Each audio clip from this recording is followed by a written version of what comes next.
Investing of Assets Amendment Bill 2021. Honourable Member for St. James Central. Thank you very much, Mr. Speaker, sir.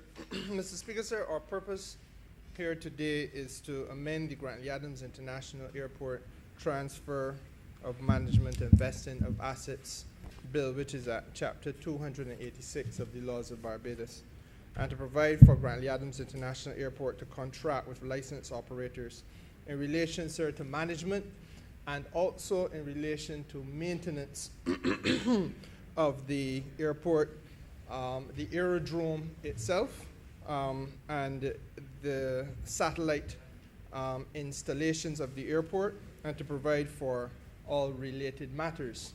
Mr. Speaker, sir, that perhaps captures in legal terms that which is the purpose for us being here today, but I think that it is very necessary to understand that in a real sense, we are not just making arrangements for management and maintenance of the airport, sir, but setting the tone for us to speak as a country a lot more sensibly to the need for us to embrace the idea of the visitor economy. It goes without saying, sir, that the tourism and hospitality sector is the biggest contributor to the creation of foreign exchange earning opportunities in Barbados. And that has been so for several decades. And government, sir, genuinely feels that if we are to realize the maximum potential of that sector, and I accept that right now the sector is on bended knee due to the COVID-19 circumstance, but it will recover. And undoubtedly, when it recovers, we must be positioning ourselves as early as now to be able to maximize the potential returns that can be offered by that sector. And therefore, sir, to do that, we have to broaden our understanding and our approach to hospitality in Barbados with a view to better embracing, as I said, the idea of what is a visitor economy. And by a visitor economy, Mr. Speaker, sir, we're speaking about the use of the hospitality-related industries and, of course, those satellite endeavors, those things which are distinctly Barbadian, like Barbadian culture, for example, Mr. Speaker, sir, but in a way that harnesses foreign exchange earning opportunity, so that those people who come to Barbados participate in whatever pursuit they participate in, but they're doing so, Mr. Speaker, in a way that is encouraging them to spend. And one of the things that perhaps we have understated in Barbados is the importance of spend. We want visitor spend. The numbers game, and I said this when I was Minister of International Transport and Tourism, the numbers game is all well and good. I have sat in this place, sir, nigh 20 years. And the reality is that I have heard several successive ministers of tourism speak to the language of arrivals. It means nothing if you are not also speaking at the same time to visitor spend. Because visitor spend is what drives employment. Visitor spend is what drives business development in Barbados. Visitor spend is what, quite frankly, sir, where government derives its revenue returns from. And it is therefore on the basis of visitor spend that we are able to plow far more back into the country in terms of developing other things that we must do in this journey of national improvement. And you can go on and on, Mr. Speaker. It is a self-evident proposition. You can't, without foreign exchange, have the necessary inputs into doing the road work that you need to do in Barbados. You can't, without earning your foreign exchange, Mr. Speaker, sir, be able to source all of the computers and other things that the Ministry of Education must be able to do in order to make sure that we look after our young people. We can't, Mr. Speaker, so without having the foreign exchange, be able to do the things we need to do in sports development in Barbados, the lighting of our playing fields, building more facilities, etc. It goes on and on and on. And the principal foreign exchange earner, sir, continues to be, as we look into the future, the tourism sector. And even as we diversify the economy, and for example, place a greater degree of emphasis on energy and investment in the energy sector. Largely speaking, sir, it is a sector that is going to be saving the country foreign exchange as opposed to earning the country foreign exchange. And we have to be able to pay our bills in the international world without going cap in hand to continuously borrow. And so therefore, sir, this piece of legislation goes a little bit further than at first blush might appear when we talk about transferring the management and vesting of the assets of Grantley Adams International Airport and looking after the maintenance of the airport. It was early in the life of this administration, Mr. Speaker, sir, that the government reached out to the International Finance Corporation with a view to securing their technical advice, their professional expertise, and their wealth of experience in matters relating to public-private partnerships, which could be forged so as to ensure that we were able to expand the Grantley Adams International Airport, make it, sir, a more modern aerodrome, more fit for purpose, and, Mr. Speaker, sir, engage in substantial work which was needed at that time, and quite frankly still is, with respect to maintenance of the structure. And our intention at that time, Mr. Speaker, sir, was to make sure that we were able to do so within the context of a concessionary structure, which simply means that we would make the airport available for private sector operation when once a private entity was able to satisfy by way of a bidding contest, bidding approach open to the whole world to participate in, satisfy the government of Barbados that this particular bidder was the best possible bid to be able to spend whatever the set sum of money would have been over a certain period of time to do the necessary redevelopment of the airport. And by extension, Mr. Speaker, sir, that person would have an opportunity to have a return on his investment over a period that would have been set. At the time when we had the initial discussions, we were looking at 30 years. And, sir, therefore, they have a return on their investment. And we see some substantial improvements to the airport, and we get an opportunity for the airport to be a far more commercially viable and effective operation, thus creating opportunities for there to be new business endeavors led by Barbadians in Grantley Adams International Airport, that the airport would, via those business endeavors, be able to spawn more employment, and therefore there is a greater demand for labor at the airport on a full-time basis, and that, quite frankly, we make it fit for purpose in terms of its capacity to meet the demand of international travel. And all of that, sir, obviously was important and continues still to be, but nonetheless was impacted to some degree by COVID-19. Now, having said that, that is a mouthful. And the question would obviously be asked, well, who is the IFC, the International Finance Corporation?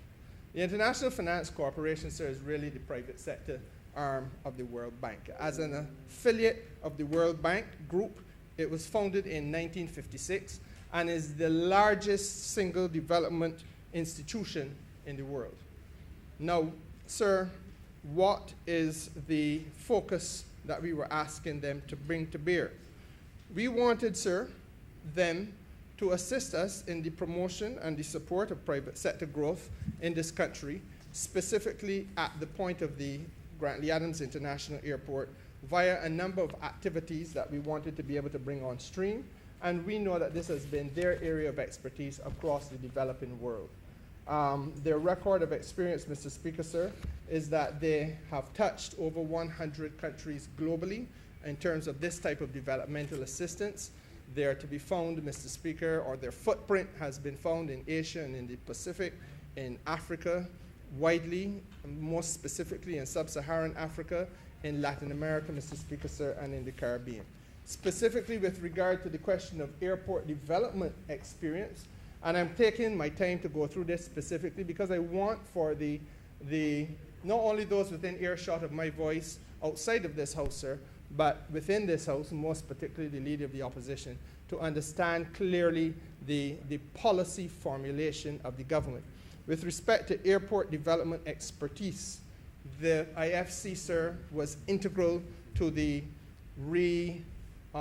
development of Aimé Césaire International Airport in Martinique, of Louis Munoz Marin International Airport in Puerto Rico, Mr. Speaker, sir, in Linden Pindling International in the Bahamas, again, and at Norman Manley, and also at Sangster International in Jamaica.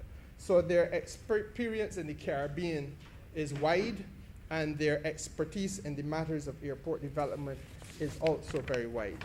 Now, sir, it is important for us to understand a guiding principle in all of this. I have to say at the outset that air transport is the principal mode, obviously, for connectivity, supporting the tourism sector. The main pillar of the Barbados economy, as I said before, sir, is the tourism sector. Yes, it is suffering some difficulties now, but rebound it must, and it will be inevitable that it does.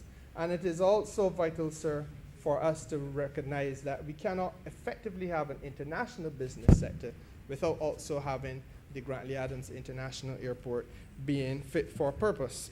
And indeed, most other sectors, as we've come to recognize through COVID, tend to feed off to a large extent of the tourism sector in Barbados. And so therefore, the stronger and more vibrant we make that sector, the easier it is for us to go about the business of diversifying the economy that we want to diversify, and at the same time strengthening those other areas of the economy that we need to strengthen.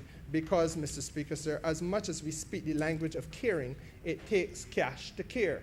And the cash cow, sir, continues to be the tourism sector.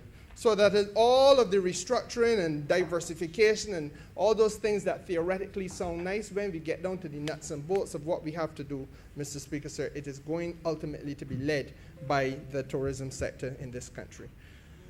And therefore, I come to the question of what is the mischief that we had to seek to correct when once we decided that we were going to go to the International Finance Corporation to secure their professional expertise and technical assistance, because we felt that there were some fundamental improvements that needed to be made.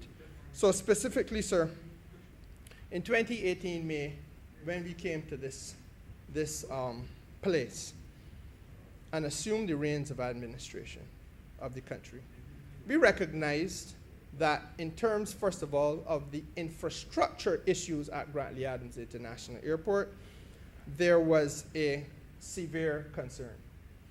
Both terminals, the arrivals and departure terminals, were cramped for space and were suffering challenges with congestion and capacity constraints. Now, Mr. Speaker, sir, I want to be as candid with the House as I can be. The last major rehabilitation on Grantley Adams International Airport's terminals would have been done during the period 2004 to 2006. And it was at that time, under, and I must direct your attention, sir, to that which I recognize by looking at your eye you are already thinking about. And that is that once again, yes, once again, the Labour Party, a Barbados Labour Party administration, had to reach in and do fundamental work in order to make sure that the fundamental nuts and bolts of the Barbados economy continue to be able to function effectively and efficiently. That work that had been done in 2004, 2006, sir, was done under a Labour Party administration. The arrival hall, for example, having been reconfigured at that time, was built out to what at that stage was a carrying capacity of 1,500 people at peak time.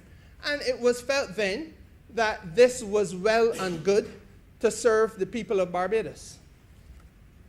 However, Mr. Speaker, sir, but by 2019, we were seeing figures in this country of an arrival hall that at peak time was carrying 2,100 people, having been built out to carry a maximum of 1,500 people back in 2004, 2006, Mr. Speaker. Now, in fact, I could go a little bit further.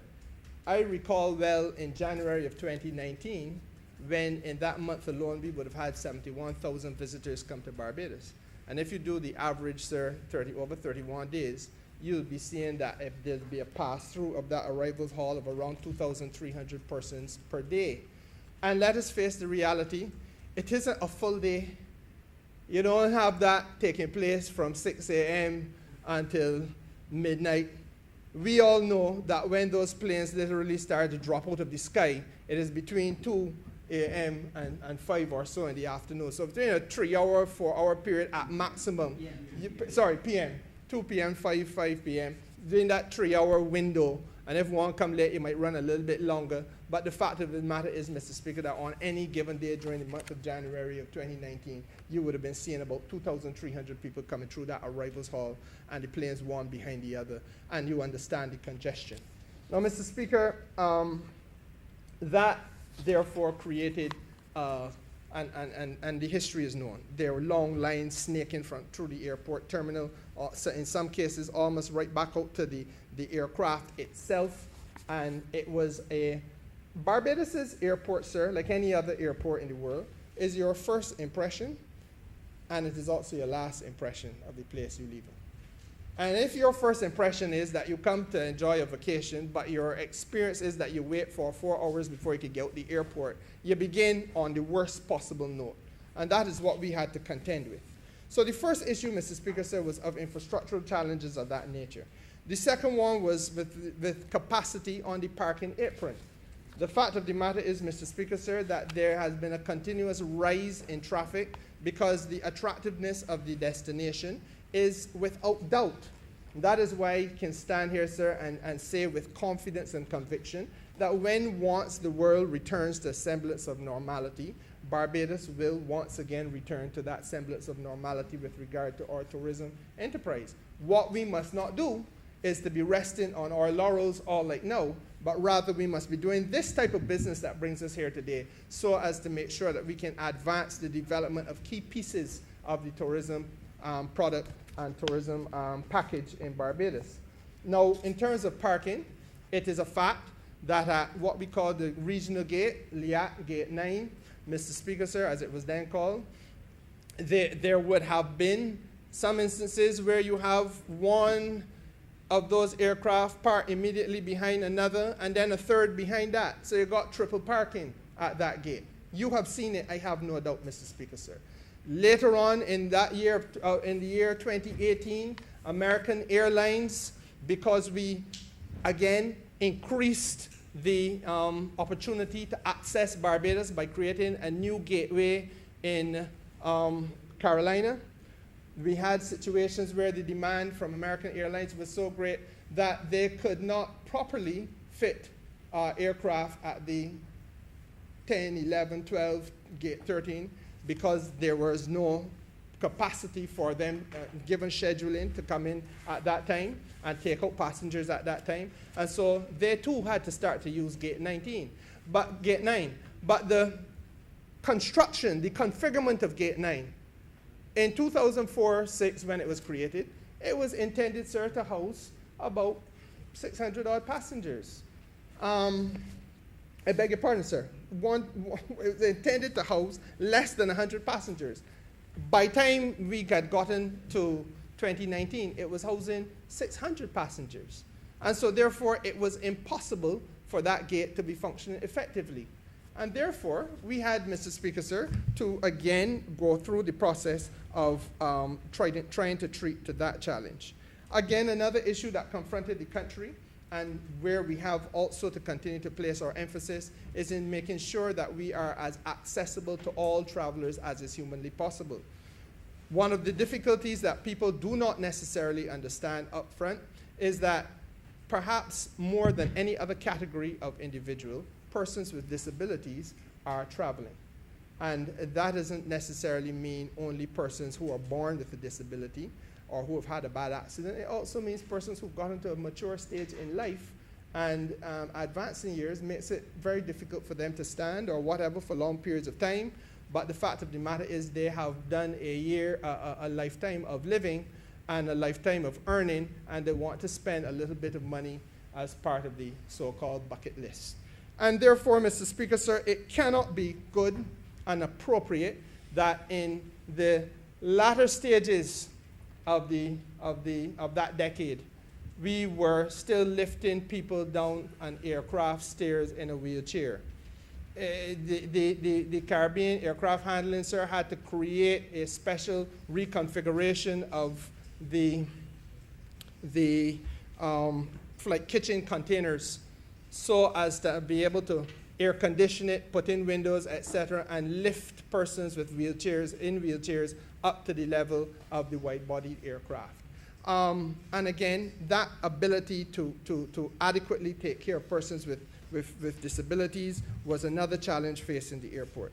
Not to mention, of course, the fact that we all know that when we go through the airport, you hardly ever saw any specialized seating for persons with disabilities. All the seats were the same, as though all passengers were created equal.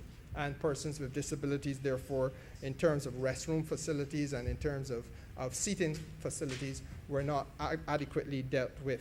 Now, Mr. Speaker, it is important for us to recognize that we cannot anchor economic recovery and growth around that sector unless we recognize also that tourism investment has to be accompanied by global best practices and best standards.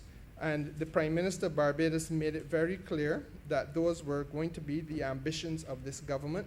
And yes, COVID has impacted us. Yes, COVID has slowed the process down, but COVID has not derailed the ambition. And that is the reason why we are here today, because we continue to be on a pathway towards making these commitments that we gave to the people of Barbados right. An assessment of the traffic performance, Mr. Speaker, sir, would indicate that in the year 2017, there would have been 2.1 million people arriving in Barbados. The target that we had set for ourselves, sir, was to get to by the year 2024 to 3.1 million people. Now, there obviously going to have to be a rethinking of that because of COVID, but you understand the level of ambition that the government has and the seriousness within which we take, therefore, the need for the airport to be able to carry the kind of capacity that it has to carry. Equally, 7,000 hotel rooms exist in Barbados, and the thinking is that by the year 2024, we should be at a position where we can say they had 10,000 hotel rooms. The last time we had Test cricket here with England, the fact of the matter is that there was one night when Virgin Atlantic had some challenges and was not able to fly, and people had been already boarded on the aircraft, and those who came in had taken up their hotel room space, and there was a challenge of finding room for 200 odd people because the island was completely full. That is the way in which business was being done prior to COVID, Mr. Speaker, sir, and it is to that we intend to return. But we cannot get there unless we do the kind of investment that we need to do in order to make sure that we have that kind of capacity. The other area, sir, is perhaps the most important one of all, and it is the area that I began on when I spoke to this House just now, sir, about embracing the idea of a visitor economy. We cannot, Mr. Speaker, sir, seriously look at the Grantley Adams International Airport as being separate and distinct from all other airports in the world. Airports now are being governed by certain standards of assessment.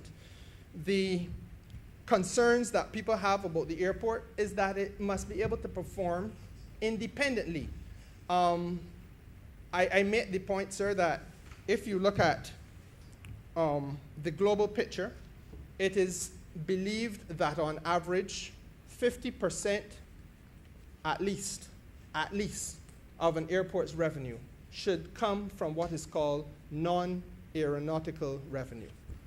Aeronautical revenue relates to the landing fees, it relates to the fuel charges, it relates to the passenger taxes, etc.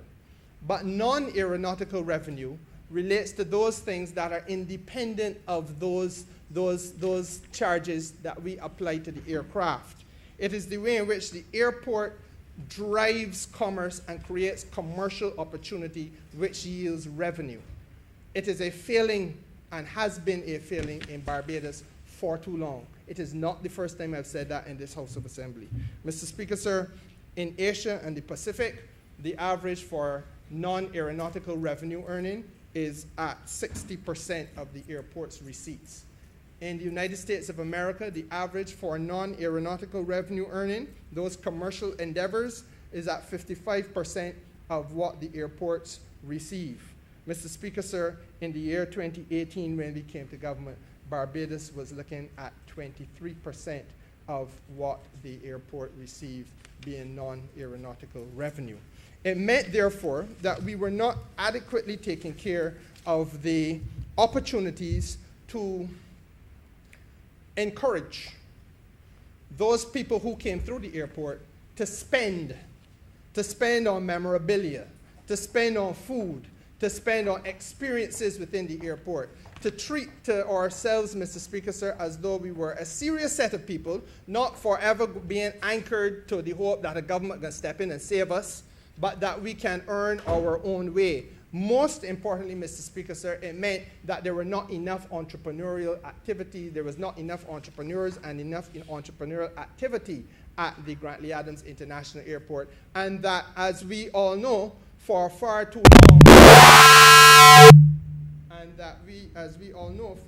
long, the airport, sir, had excluded the average Barbadian.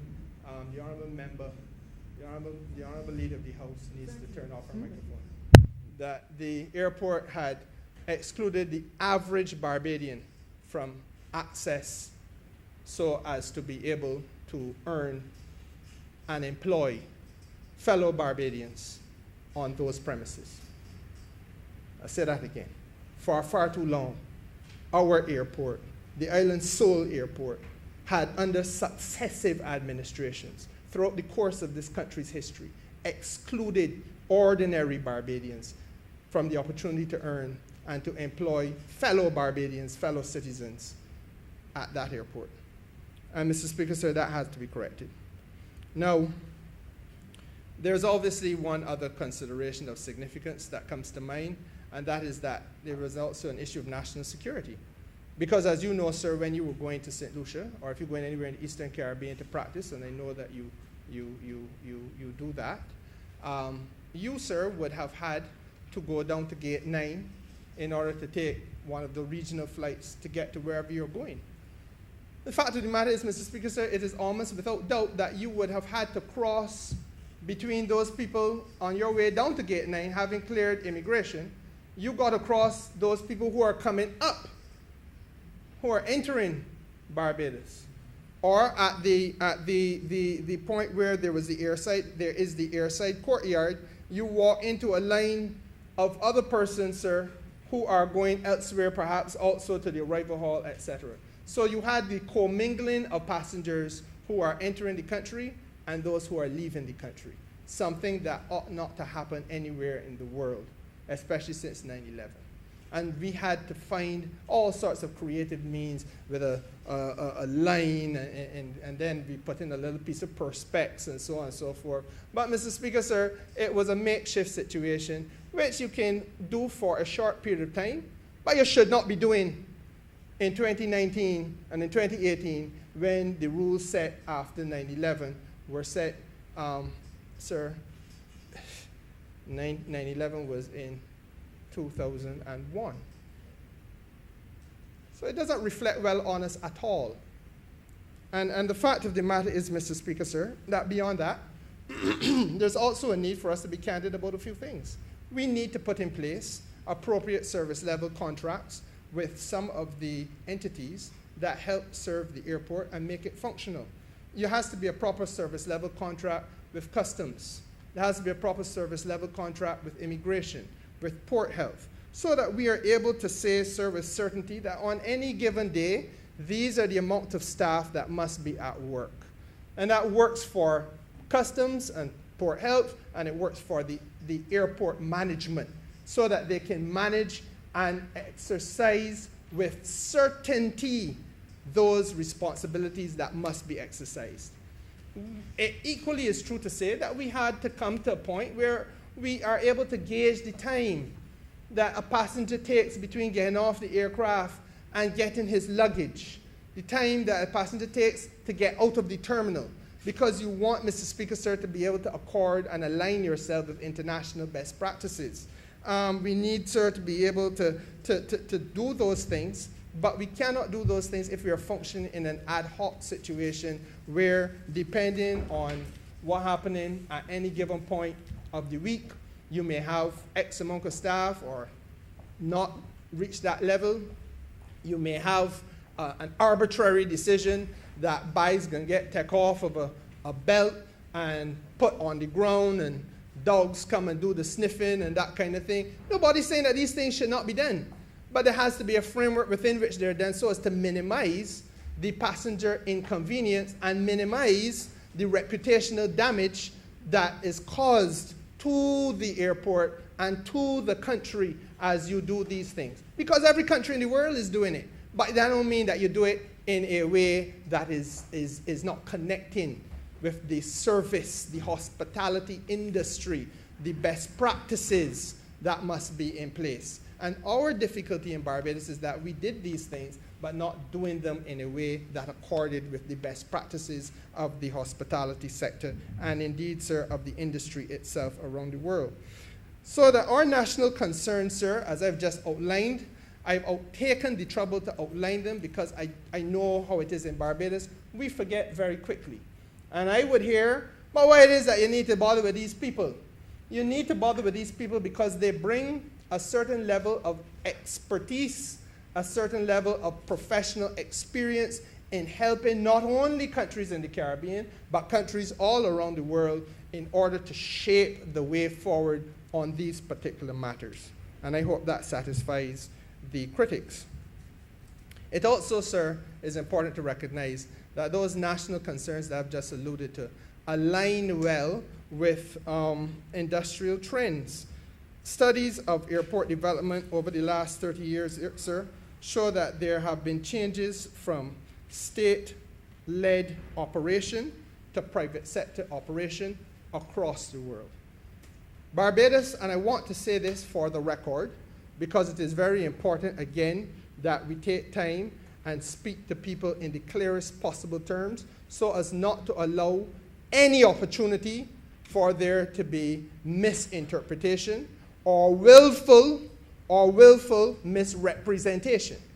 The effort that this government is seeking to put in place with the International Finance Corporation so as to advance the expansion and refurbishment of Grantley Adams International Airport is in no way related to any sale of the airport.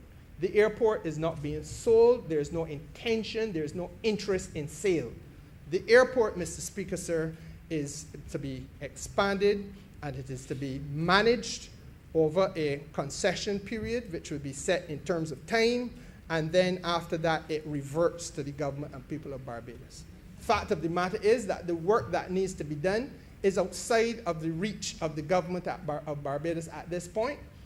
Fact of the matter is that we cannot, however, rest on laurels and say, well, boy, we can't raise that money, so you can't do nothing.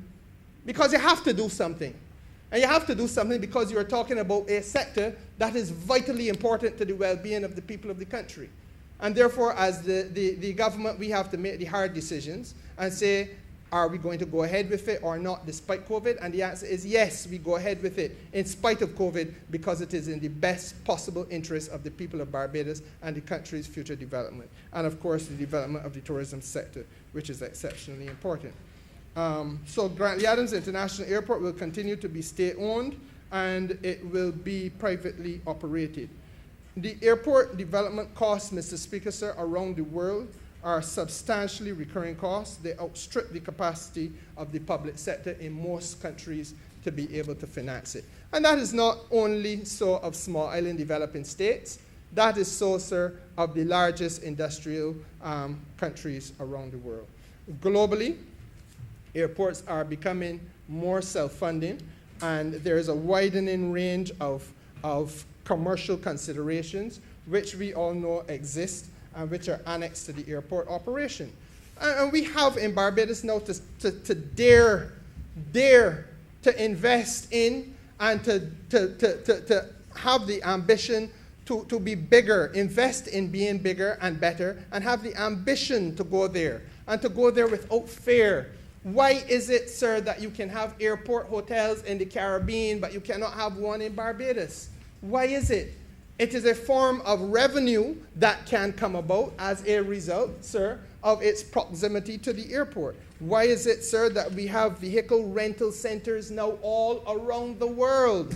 But a vehicle rental center, bringing all of your vehicle rental people together at the Grantley Adams International Airport, is the hardest thing to achieve.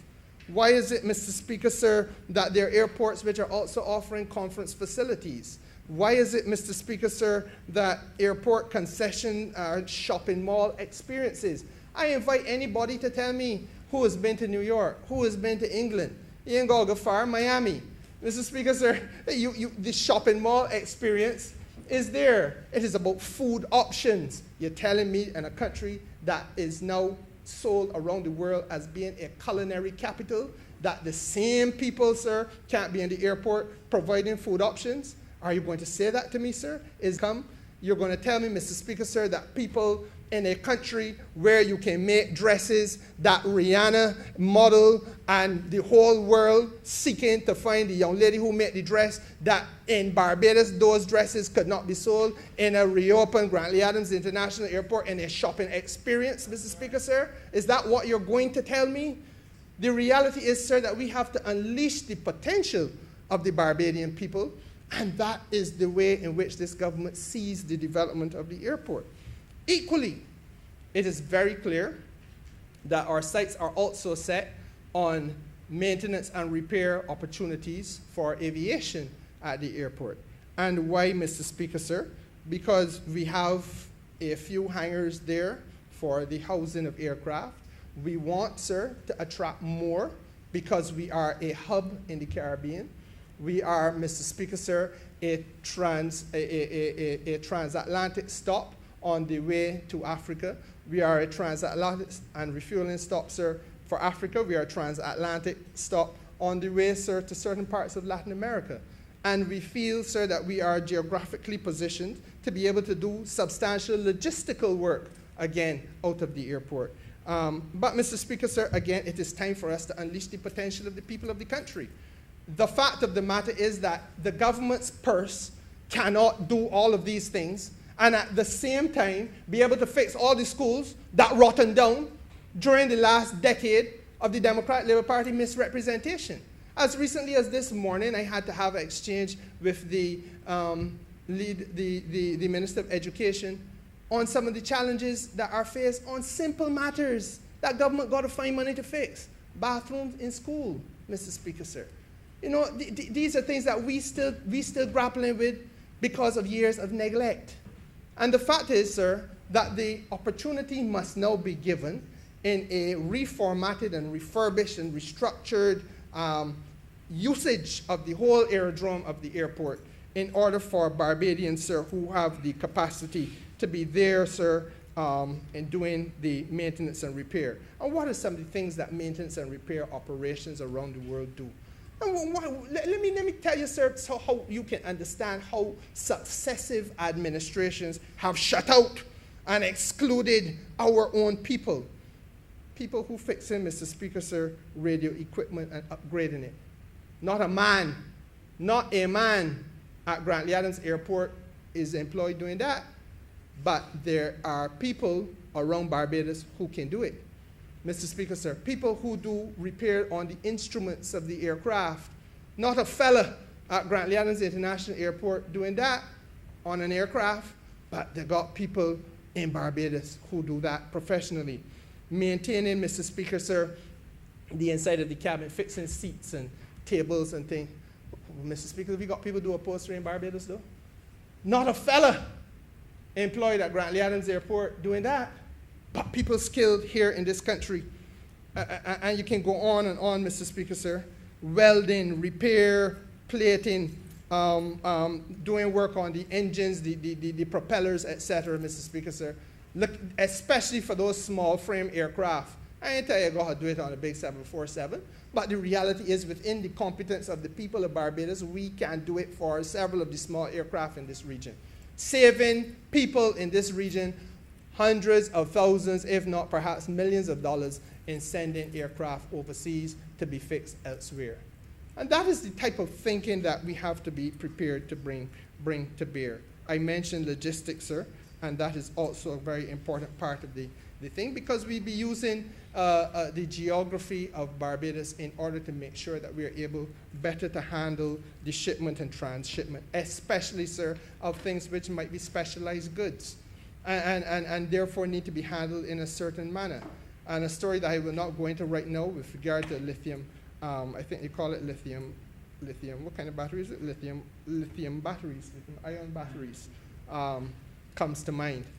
But you know, Mr. Speaker, it is perhaps the saddest part of this story that it took till now for a government to come to this place to speak to the people of this country in this way with regard to opportunities to empower and to employ themselves. It took until now. And that is perhaps the saddest part of this story, because none of the things that I just enumerated start in the world yesterday or didn't exist in the world 10 years ago, Mr. Speaker, sir. It was that there was no appetite or interest in doing it then.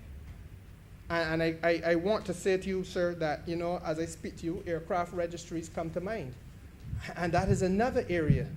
You know, if you go to Aruba, Mr. Speaker, sir, you see that the aircraft registry is linked to the international business sector over there. They're a country that don't pay any corporation tax. They don't have any of the tax structures that we have in Barbados. But you know what they do, Mr. Speaker, sir? They raise their revenue through the aircraft, because they've made themselves so attractive to foreign investment that then the people come down with the private planes and you register the plane. The plane is registered where the owners are based, and that's the pull. And so for $15,000 for every plane, that's the registration per year. Malta also does it, but Malta takes a different route.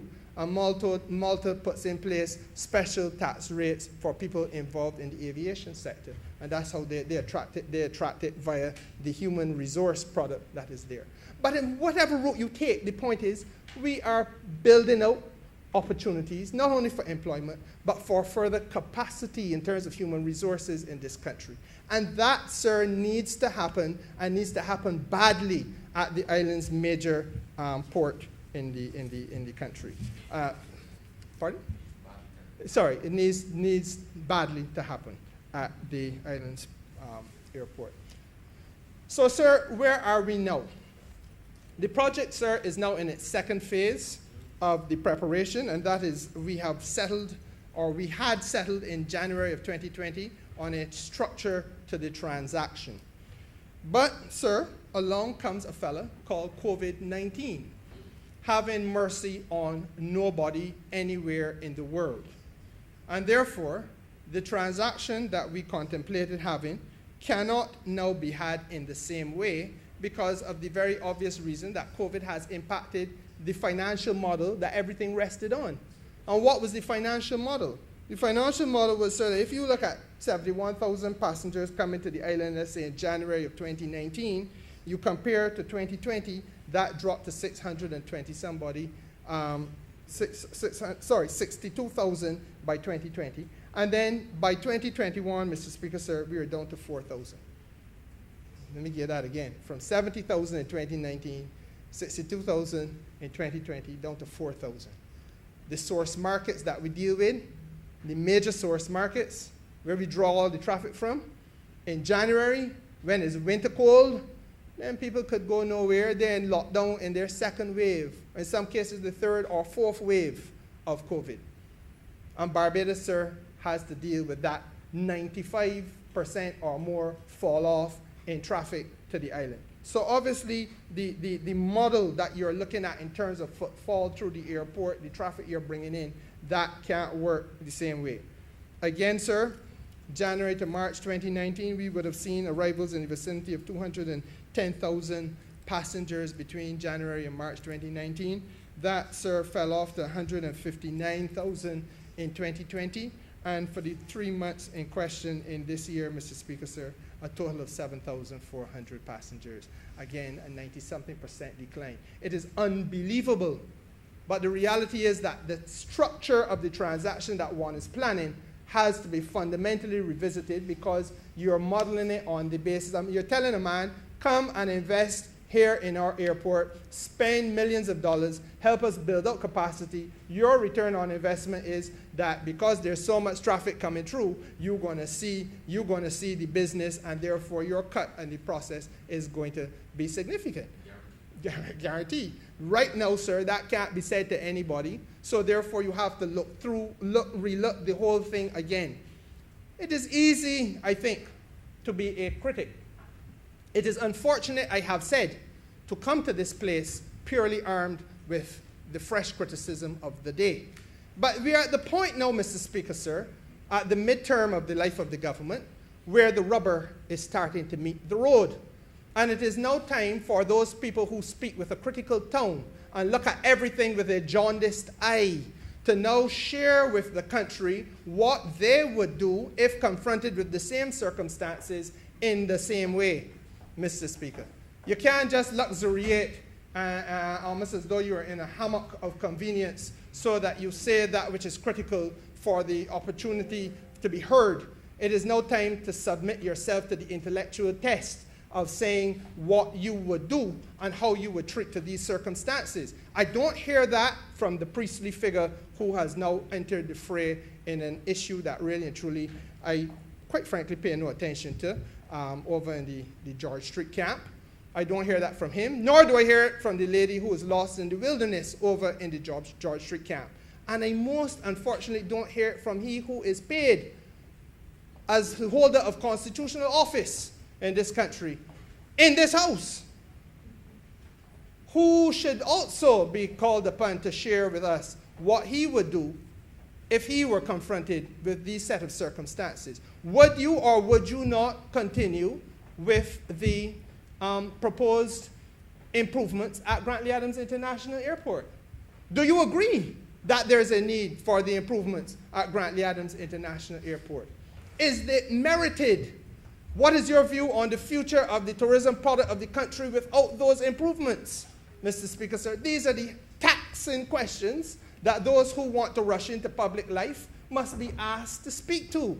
You can't only be here, as I said, to luxuriate in a hammock of convenience and criticize the government with whatever criticism comes your way today, engaging your mouth without the benefit of thought because it is the thing to do to catch a headline on the news. The rubber got to meet the road now, though.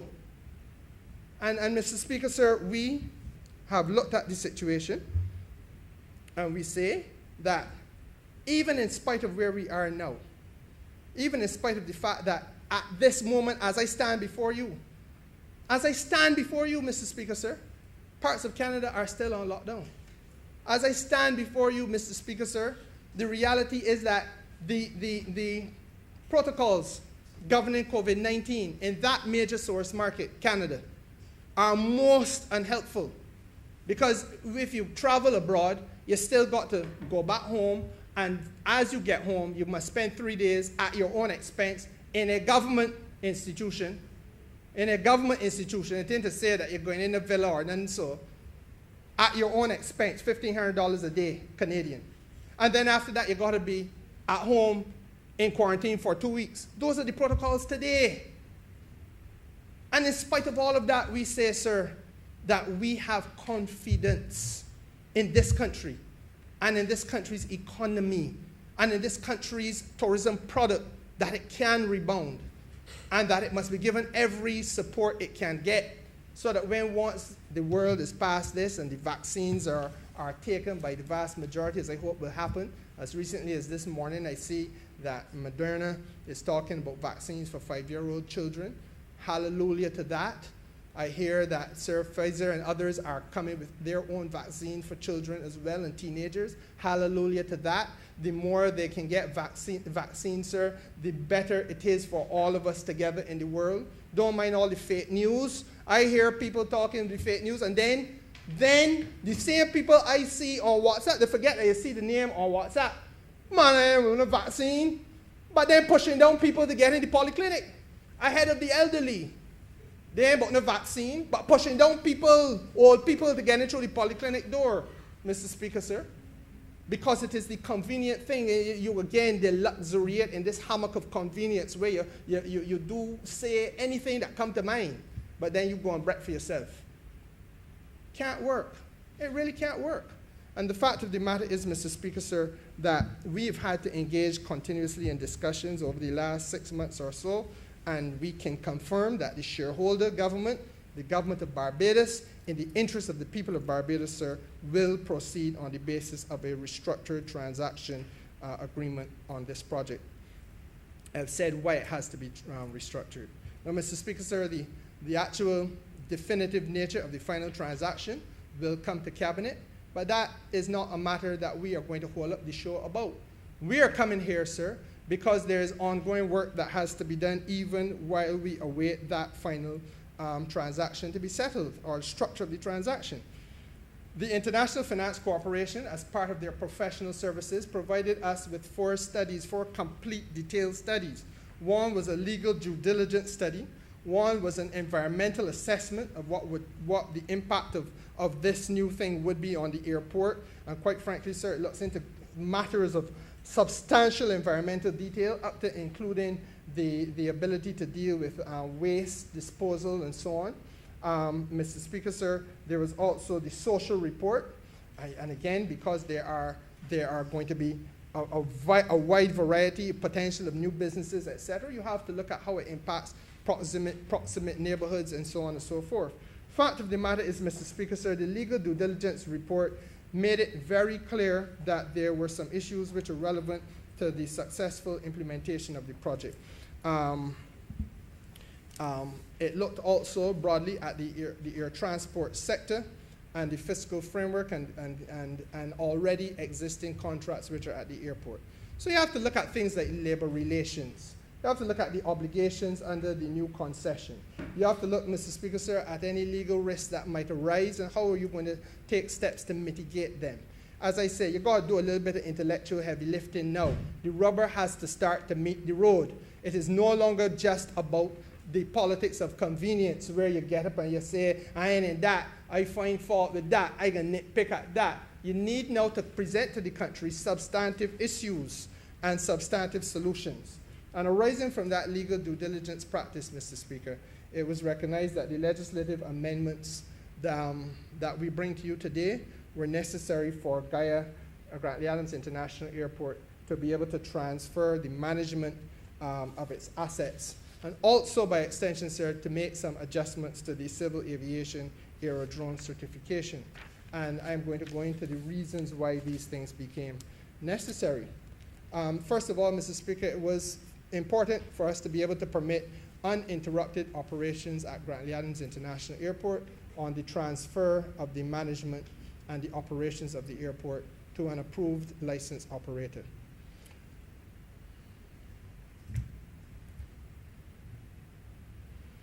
When once you have identified an operator, sir, and you are going to place in the hands of that operator the management of the country's sole airport operations, you have to be sure that that operator is going to be able to do so in a way that does not lead to any collapse of or disconnectivity in the essential services provided at the airport. It was important for us to make sure we got that first step right. Equally, you have to be able to ensure that you permit uninterrupted operations by Grantley Adams International at the end of the 30-year period of the concession. So that what happens at the end? At the end, it reverts to the government, and operations of the airport revert to the government, with the option of the government to say, well, boy, and I don't think any of us will be here 30 years from now, but well, boy, you know, as we look at it, those 30 years work well, we're going to put this back out again. Or alternatively, you say, Skipper, to be honest with you, this is something that we may need to reconsider and revert to business as usual. Or for all we know, there may be a new model that comes up. in the space of the next 30 years. But equally, Mr. Speaker, sir, at the end of it, you have to have some clarity of purpose. And equally, there will be an operating licensee, a person who or entity who is operating the airport.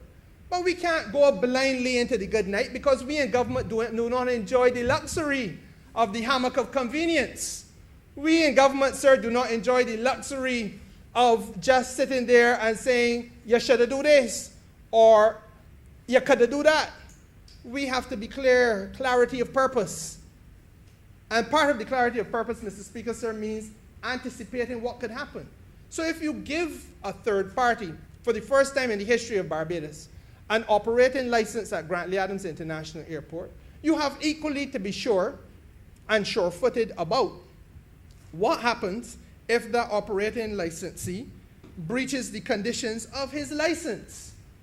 How do you ensure that in dealing with that situation, you do not, by extension, cause a collapse in the airport's operation? Because it isn't open for a responsible government to say, oh, Lord, hey, how that could happen, though? Well, look at my crosses.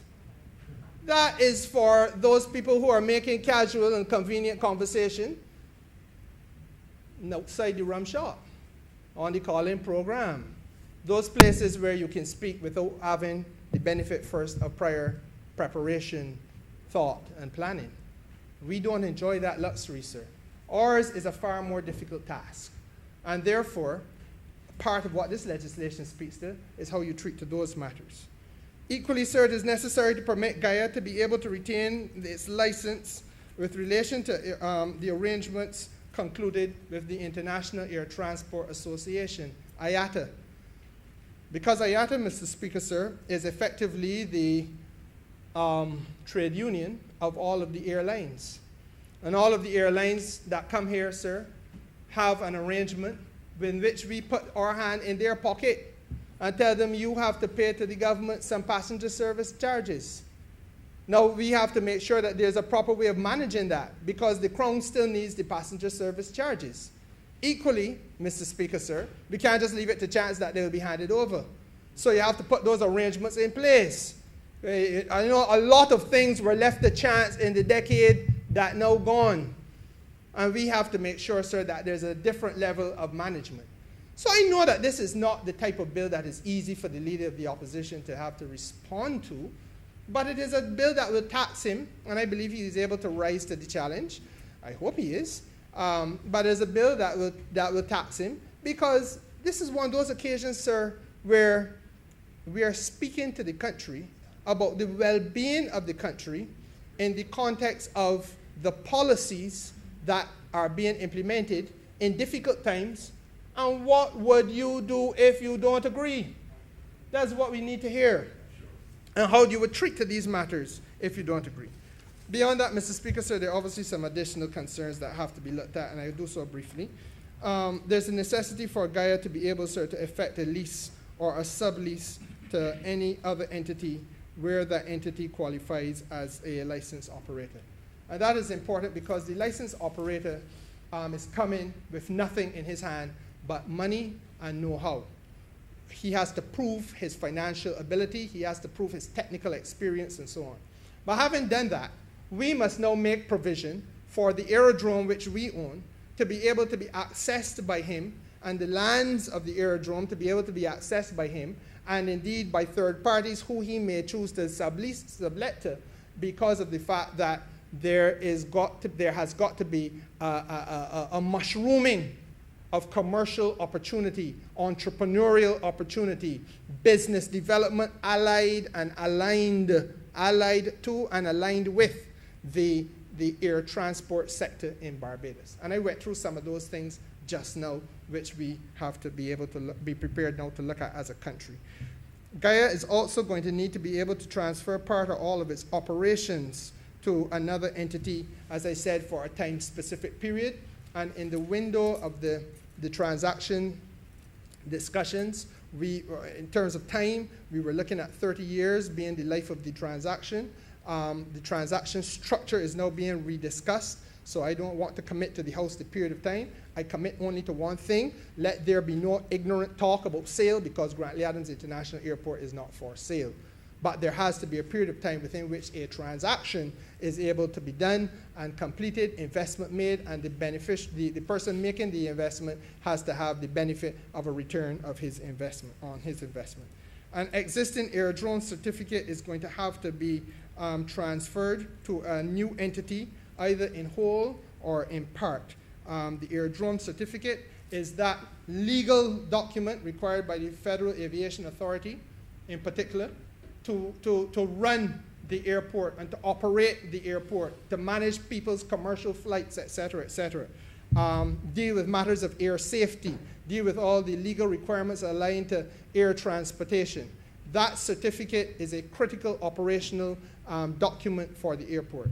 That has to be able to be transferred. There's no legal provision in Barbados now for it to be done. We're here today to create that provision so that there can be a third-party operation of the airport. And such transfer, Mr. Speaker, sir, for the benefit of doubt, is subject to a few things. First of all, the right of reversion of the transferred operation to Grantley Adams International Airport. That's the first thing. So that once you get the operation certificate as a third party coming to operate the airport, understand that at all times there is a right for the certificate to revert back to Grantley Adams. And that means, simply put, it ain't for sale, it ain't yours, you have it for a period of time, subject to the conditions imposed on you by the state, which must stand in a position where they say to you, we are satisfied or we are dissatisfied. And then you can call back for what is yours, which is the license. The second thing is, Mr. Speaker, sir, that where there's a termination of the rights of the licensed operator to carry on the transferred operations, and the airport, Grantley Adams International Airport company, exercises its right to step in because they're dissatisfied, and they say, look, we are not happy with you, we're not happy with how you're doing this, we are going to step in and we are going to transfer the operations back to us. Any transfer or lease of any property or any assets or any rights are automatically voided, and everything reverts to the status quo ante. Legal term for the way things were before.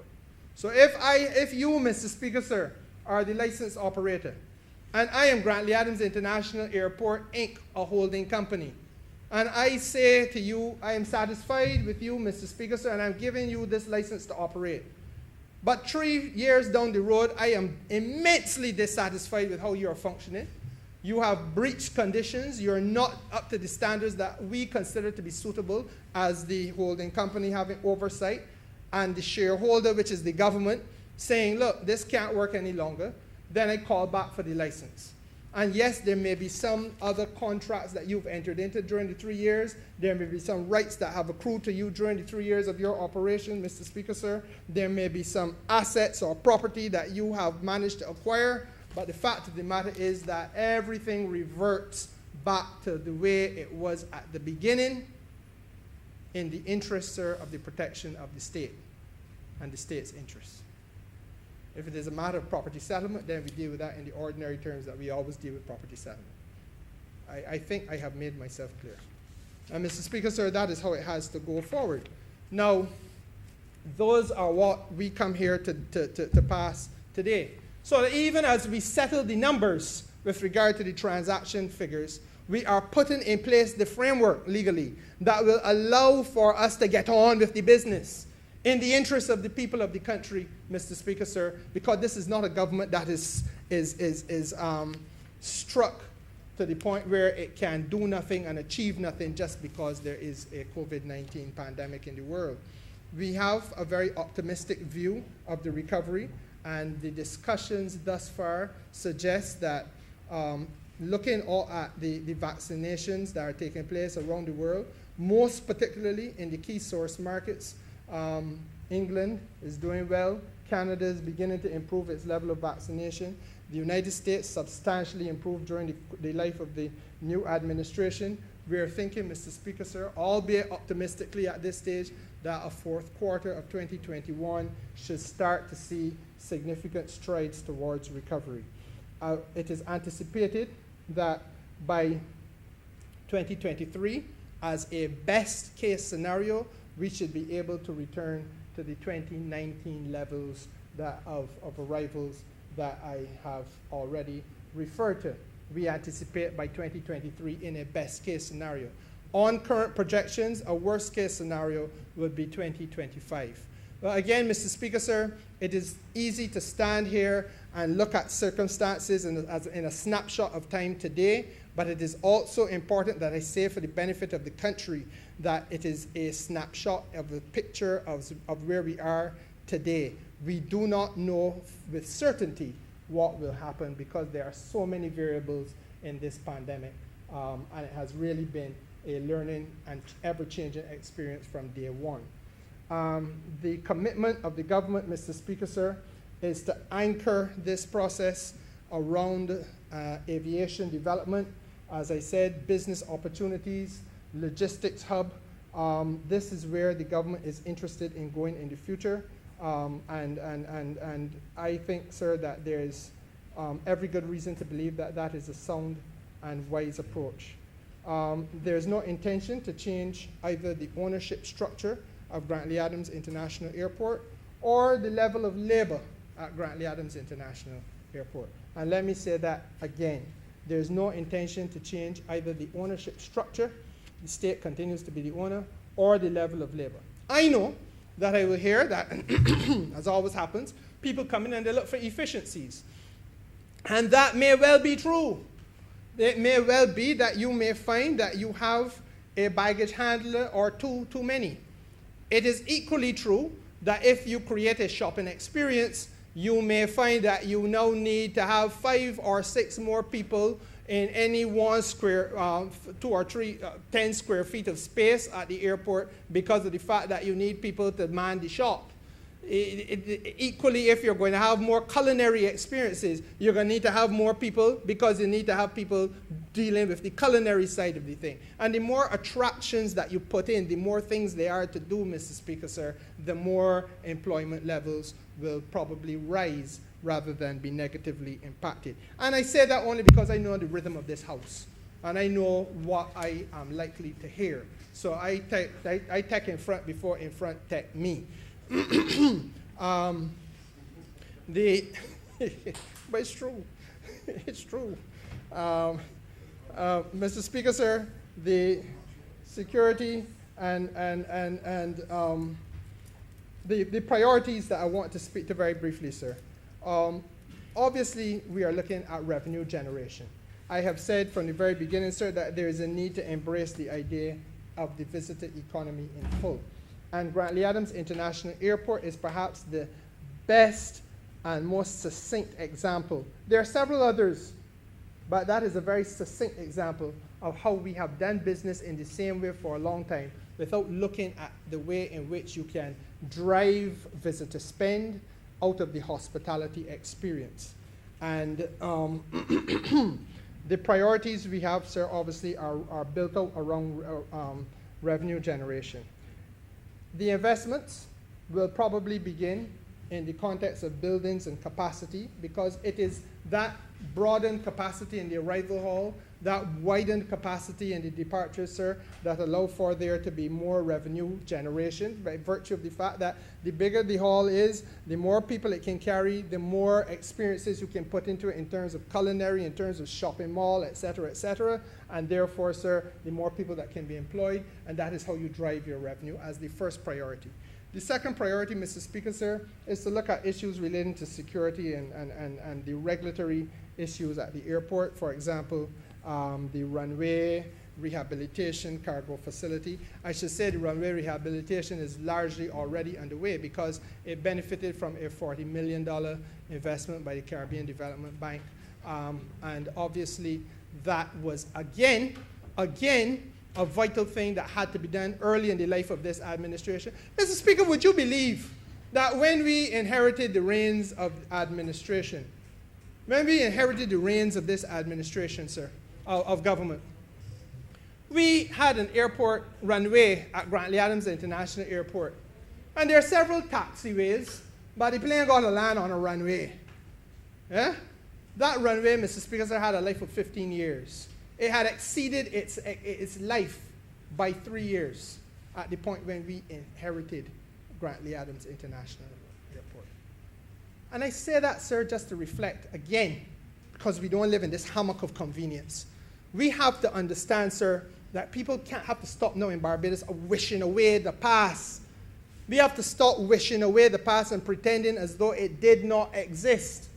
Let us not get so consumed about the fact that the first 6 months, the first year, the first 2 years went so well that you judge this government as though it was a government of gods and goddesses as opposed to a government of men and women.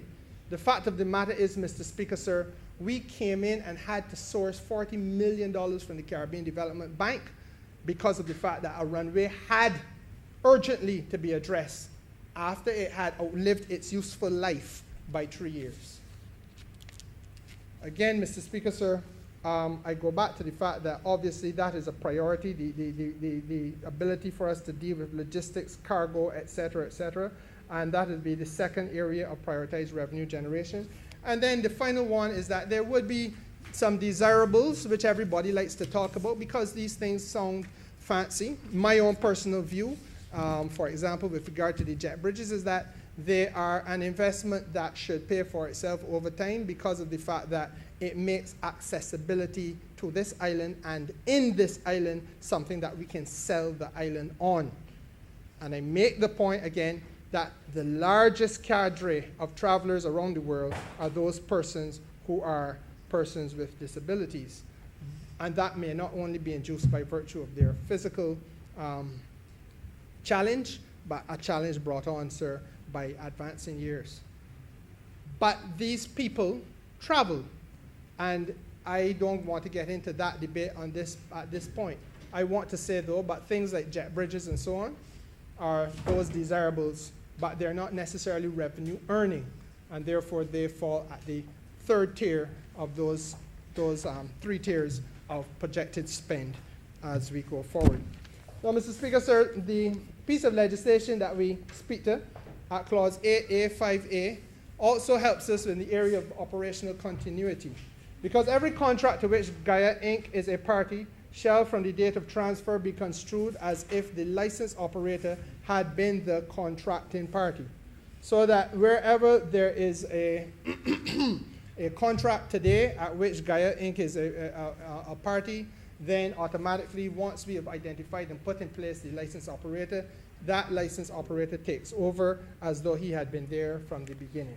Equally, any debts or claims between Gaia and any third party are construed immediately as a debt or claim involving the license operator, whether it is against the license operator or for the license operator against somebody else. So that that is the operational continuity that is built into it. And again, Mr. Speaker, sir, because I have been here long and I understand the rhythm of this House, and I'm very sensitive to the concerns of the country, any person employed by Grantley Adams International Airport immediately before the date of transfer shall be an officer or employee of the license operator on terms and conditions which are no less favorable than those on which he was employed immediately before the transfer to the license operator. On terms and conditions no less favorable. And, Mr. Speaker, for the purposes of his employment calculation, period of his employment calculation, the license operator, if you began with Gaia and you're transferred over to the license operator, it is treated as one continuous single period of employment. So that, again, clear effort has been made to preserve not only employment, but preserve the terms and conditions of employment, even as we create a brand new space and a brand new environment for there to be refurbishment, much needed, expansion, much needed, creation of new entrepreneurial and business opportunity, much needed, better national security considerations, better facilitation, Mr. Speaker, sir, of fundamental service level requirements, and obviously equally, Mr. Speaker, sir, the way in which we treat to the accessibility of all and sundry to the airport. I think, Mr. Speaker, sir, that this is a matter that is of extreme importance to the country because, as I said, it would perhaps be the easiest thing in the world to be succumbing to the temptation that it is too tall an ask, that with all that COVID has done for us, done against us, and done to us, let's kick this can down the road. We ain't ready for that there now. But the truth of the matter is, Mr. Speaker, yet again, this government is coming to the people of Barbados and to this House to say to the people of Barbados, we are investing in you. We believe deeply that this country can recover and will recover. We believe in its competitiveness and its talent, and that we have to unleash that talent and that competitiveness. But we have to put the necessary infrastructure in place to give our people that entrepreneurial opportunity and give our country that competitive advantage. Without this piece of legislation, sir, we are not able to do it at Grantley Adams International Airport. The COVID period would pass, people would get their vaccines, they start to travel again, and they would come to the same place that they had been coming to for years. And when once, if the projections are correct, we come to 2023 or 2024 and we return to a stage where we have 70,000 people arriving in a month, Mr. Speaker, sir, we would be no better off and in no position to adequately deal with them. Our experience, the experience in Barbados would have been perhaps worse and less competitive than elsewhere because, sir, we would have failed when we had the opportunity to make hay while the sun shines and get ahead of those people we have to compete against. We say no to that. We say that we've got to do this now. We've got to dig deep. We've got to try to find a way to make that bad situation we inherited a little better. In the same way that we said when we came to government, and one of the first things we had to do was deal with the financial situation facing the country. At the same time, we had to find $40 million in order to make that airport runway feasible. Otherwise, you would be hearing, well, we can't land in Barbados because there is a risk. That's what we have, that is the hand we have been dealt. And I'm not being tongue-in-cheek when I continue to say, sir, it is not any longer an opportunity for people to talk as though the rubber is not now meeting the road. We are at the midterm of the life of a government, and it is now time for us to be hearing where it is that you would be going if it is that you can only find fault. How would you deal with these situations if it was your hand to play, Mr. Speaker? It is all too easy to look at the finest castle built by the finest of craftsmen and say, I ain't like that piece of mortar there. If it was me, I didn't put that there. The reality is, sir, that we've got to go a little bit further than that if we're talking seriously about the governance of a country and the well-being of generations to come. And I am suggesting to you, Mr. Speaker, sir, that this particular piece of legislation is a signal to the country of our seriousness about this matter and investment in the future. I am obliged to you, sir.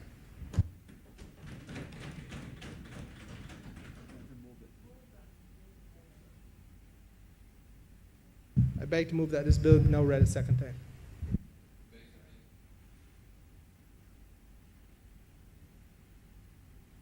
You want to speak?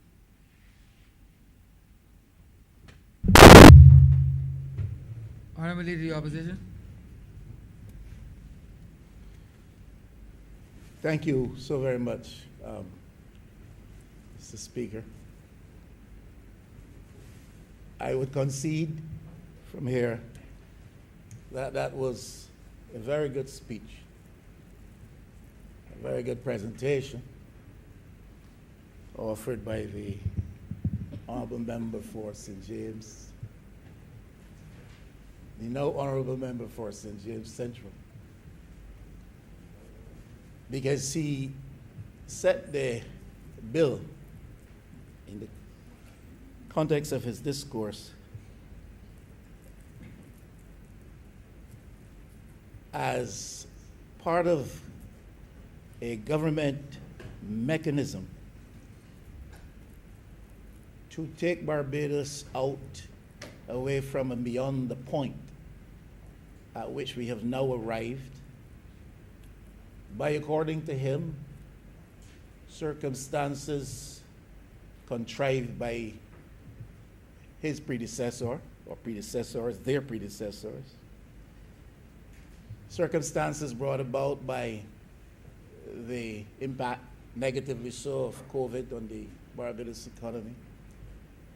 And so he indicated that the piece of legislation that we're debating today constitutes part of government's vision as to how we get out of the mess in which we now find ourselves and how we advance and go forward and deliver growth in the Barbados economy. He set the operations at the Grantley Adams Airport as a centerpiece of that, as a prime piece of that architecture going forward that would give us some growth. Talked about creating a competitive advantage so that businesses around, within and around, and emanating from the airport's operations would thrive, that Barbados as an economy would be able to successfully match what we offer against the best of what the rest of the region and the world offer. Talked about entrepreneurial opportunity for many as we develop the operations at the Grantley Adams Airport. So, by and large, a very good presentation, a very good speech. What surprised me is that it came from him, Mr. Speaker. Well, I hear somebody calling on the Lord already. What surprised me, Mr. Speaker, is that it came from him. Because this very same member, not too long ago in your very honorable house, Mr. Speaker, said that there's no government in the world at this time concerned with growth. And certainly the Barbados government is in no way concerned with growth. Growth initiatives, growth policies are not a priority for us. Mr. Speaker, sir. Honourable Member, Michael Sanford, point of order, sir. On a point of order, sir, the honourable member is misleading the House. I certainly can recall at no time that I said that.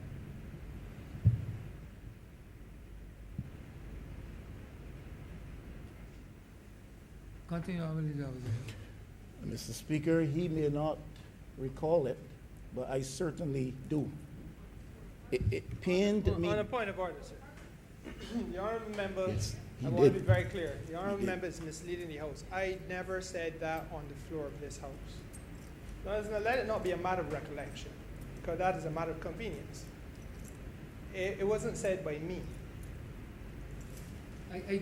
Honourable Member, I do believe, both honourable members, I do believe that is why we have Hansard. I do believe that Hansard, the Hansard would then point clearly to whether or not it was said, if it was said, and when it was said. That is absolutely correct, Mr. Speaker, and the honorable member can check it, and you can check it if you so desire. But I insist, this honorable member who last spoke said that governments are not at this time concerned about growth and growth policy. It is not a priority. It has never left my memory. It pained me then, personally. It pained me On a for... point of order, sir. And it pains me now, the honourable member is paining me. I raised on a point of order because the member continues to mislead the House. And again, if he feels that there's merit in what he's saying, put up or shut up. Get the answer and tell me where it was said. Well, Mr. Speaker, sir, I will have to, every time he says it, I will be forced to say I never said it because I never said it. Honourable Leader of the Opposition, could you, no, Honourable Leader, I'm just posing a question to you. Can you speak to any specificity in relation to when it was said so as to get the matter clarified, sir? I cannot, on my feet at this moment, speak with specificity to the date and the debate, but I insist, Mr. Speaker, and the records can be checked. It was not very long ago. The pain for me was personal. When he said it, I was shocked. I felt the pain of it. On a point of order, sir, the honourable member can find 100 ways to say the same thing, and I will have to say the same thing, and we will go nowhere. My position, sir, is that I'm on a point of order, and I'm asking for the honourable member to withdraw that which he has said. He is misleading the House. Quite frankly, sir, if the honourable member has a speech, it might be useful for him to give the speech without relying so heavily on what he alleges was said at a date he cannot recall, and in a way he cannot recall. All he recalls is pain. Honorable the opposition. Listen, it would be best to, He's going to be embarrassed.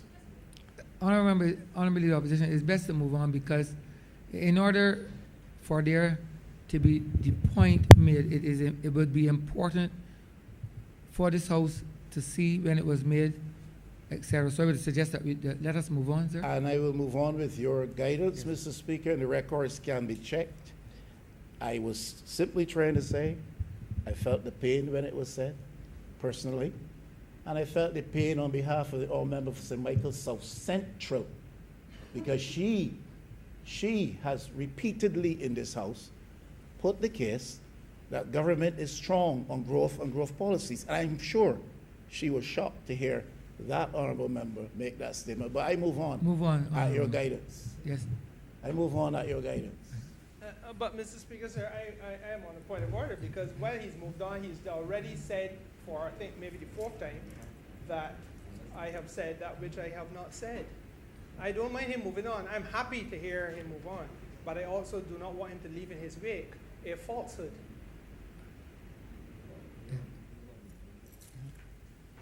Honorable, unless this. Yeah, these Mr. Speaker, and I'm Honorable the opposition, unless these facts can be gleaned, please let us move on.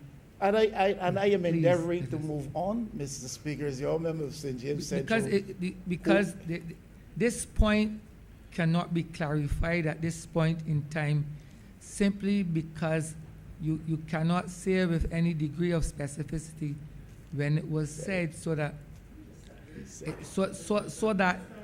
so that it cannot be said. She would have noted So, it. Honorable Leader, please listen. Please I'm listen. listening, sir. So that it cannot be said that that was made unless you can point to when it was made, etc. And Mr. Otherwise, it is. Honorable, please listen. Honorable Leader, please listen. At this point in time, it can only be said that it is conjecture, because it cannot be proved. Unless it can be proved, then it is right. Mr. Speaker, I hear you and hear you very clearly. And if the House believes, and you as the presiding officer believes it's conjecture, then let it be listed as conjecture. But I know what I heard, and I'm moving on. Thank you. I know what I heard, and I am moving on. So I am surprised that the speech, though a good one, came from those honorable lips, Mr. Speaker. Mr. Speaker. Again, Mr. Speaker, sir, I don't know. Honorable Again, Mr. Speaker, Honorable member for I raise on a point of for order, sir, St. because the James Central. honorable member, if he is going to abide by your ruling, must abide. He cannot have it both ways. He can't say he's abiding and moving on, and then, sir, impute the same thing that he has been told to move on about. That will be struck from the record. God bless you, sir. God bless you. That you made this speech in this house, because it cannot be, there's no degree of clarity in relation to when it was said. And I hear you on that, Mr. Speaker. What cannot be struck from the record is the record that is already established by Hansard with reference to what he did say. It depends on what he did say. Honorably, the opposition depends on what he did say. As I said, you cannot speak with any degree of certainty what was said when it was said. Kindly move on, Honorable the opposition. I have been endeavoring to move on for the last 10 minutes, Mr. Speaker. All right. So, beyond the surprise that escaped the lips of the honorable minister, there were some things which were worthy of consideration. I believe when it comes to the issue of private investment with respect to the Grantley Adams Airport, the question is not if private investment is necessary or desirable. Yes, of course it is. That is the way of the world now. That indeed is the way of the region now. And there are some very highly successful examples of those who have undertaken privatization with respect to their ports, airports particularly so. And the success stories are multiple. And the honorable member, St. James Central, did refer to one or two of them. The question is not whether or not we embrace the notion of private investment in the operations and the development of our airport facility. The question is how and to what extent and with whom do we do so. Despite all that was said, one still gets a sense that there is a level of ad hocism, a sense of unclear vision with respect to the development trajectory of the airport facility. One still gets a sense that we are largely, as a people, as a government, still reactive in how we treat to our issues. And if you understand the measure of what the Honorable Minister said in his presentation, he did illustrate by reference to the number of predicted passengers traveling through the airport on one given day, and the fact that we had facilities developed to accommodate that level of capacity and movement traffic. But we were actually and in reality experiencing far higher volumes. And therefore we had to respond to that. And too often I believe that when we go into developmental projects, too often I believe that when we go into the kind of expansion initiatives and policies which will help us to be better accommodating of the activities in which we are engaged and from which we expect to earn, we are behind the eighth ball. We are playing catch up all of the time. We seem very seldom to be ahead of the game, and we have to play a game of catch up. And in everything he said, though there were good things, one still gets a sense that there is the element of unclear vision, a developmental vision which is not properly conceptualized, expansion initiatives, developmental initiatives, which constitute part of the ad hoc response, the reactive response to the realities which have descended upon us. All I'm saying here is, with all of that, is we have got to develop in keeping with the rest of the world and in keeping with trends, in keeping with the projections on traffic movement of travelers. We have got to engage ourselves in exercises that make our facilities ready for that type of traffic and which put us in a better position to compete with the rest of the region and with the rest of the world. So the question is not whether private investment, I'm saying. The question is to what extent, in what areas, and with whom, and what is the framework we put in place that will help us to achieve those goals. Now, I have to ask, and certainly that would be one of the questions I would imagine would come to one's mind. How does the development projected for the Barbados, the Grantley Adams International Airport fit with the overall development plans for the country? That is crucial. We are in an economy which is driven by tourism. Tourism as an industry, a sector largely dependent upon port facilities. In this case, we're talking airport. But that tourism development or the development of that sector impacts upon almost every other sector of life in Barbados. It is the prime prop upon which our economy is founded. So therefore, if you're looking for developmental trust in the tourism sector, one has to have a clear understanding, in my view, as to what are the impediments created by the now facilities situation at the airport. In other words, what is the issue that we want to address? What are the impediments that counter or work against our developmental vision for the tourism sector? And how do those impediments manifest themselves at the Grantley Adams Airport? And how do the plans we seek to put in place help us to address the removal of those impediments so that the tourism sector can fully play its part in carrying the Barbados economy forward. And as we seek that general economic development, national economic development, how does the developments around the operations at the airport fit into that larger development plan? One might say that's a whole set of words and it says nothing.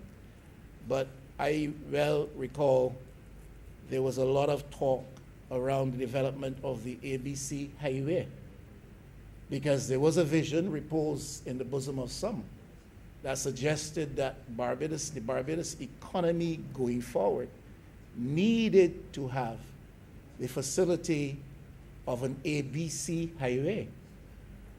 In fact, beyond the measure to which it now exists. There were severe criticisms of that vision, that conceptualization of that development. There were severe criticisms and questions such that the actual development of the highway was restricted to some extent. The question one has to face today is, did Barbados not have the ABC highway today? What would become of this country and what would become of this economy? I'm simply trying to be illustrative here, Mr. Speaker, and to say that when we get into major development projects and policies, they have to fit properly within the context of the broader National Development Trust. And therefore, what are we doing at the airport that conduces to a better situation for us with respect to our national development goals? Are you lost? If so, I'm sorry. Okay. Thank you for your approval. Yeah. Now, there's not only Central Bank faced the same storm of criticism. Central Bank was a pivotal entity now within the economic architecture, institutional architecture, policy architecture of the Barbados of today. This government has suggested very strongly to us that as part of its development trust, for instance, Mr. Speaker, there will be some infrastructural development taking place along parts of the South Coast and the West Coast and in and around the Bridgetown coastal area. That, to me, is fraught with all kinds of challenges. I've said from the beginning, will continue to say so until I can see clear concepts as to what is proposed and how those things will impact and improve positively the now situation. But the point is, if you are going to have major development initiatives, they have to fit with your larger national development landscape. I have a fear that much of what is being suggested with reference to the development of that marine and coastal area around Bridgetown, Lower St. James, and Lower Christchurch will present a lot of challenges for the Barbados that we know now, and for various reasons. And I just mentioned that in passing today. I'm trying to reinforce the point that we need to be clear as to what we want to do, as to what we seek to do at the Grantley Adams International Airport, and that whatever the plan is and whatever the policy is, it fits very neatly and properly within the overall national development goals for Barbados. I heard, for instance, the minister suggest that projections on visitor traffic for Barbados are such going forward that he is anticipating that there will be, 7,000 hotel rooms in anticipation of the kind of movement implied by the volume of traffic projected, the numbers projected. Now, he spoke only with respect to hotel rooms, Mr. Speaker, but he specifically referred to hotel rooms. He made no reference to the villa situation, and I am not expert in the tourism industry sector, but I am of the view and of the opinion that the development the capacity, development of the capacity within the villa sector is such that it is now actually competing with the traditional hotel room sector. And therefore, whereas in this minister's mind, the capacity is to be found in the building out of more hotels and more hotel rooms, perhaps the reality is that the capacity is to be realized in the further development of the villa market in Barbados. All I'm saying is, whatever we plan, whatever we conceptualize, whatever we dream of or wish for, must fit within that broader national development agenda. A government must obviously seek some level of input from privatization. You have a high debt liability situation in Barbados, and in most cases in the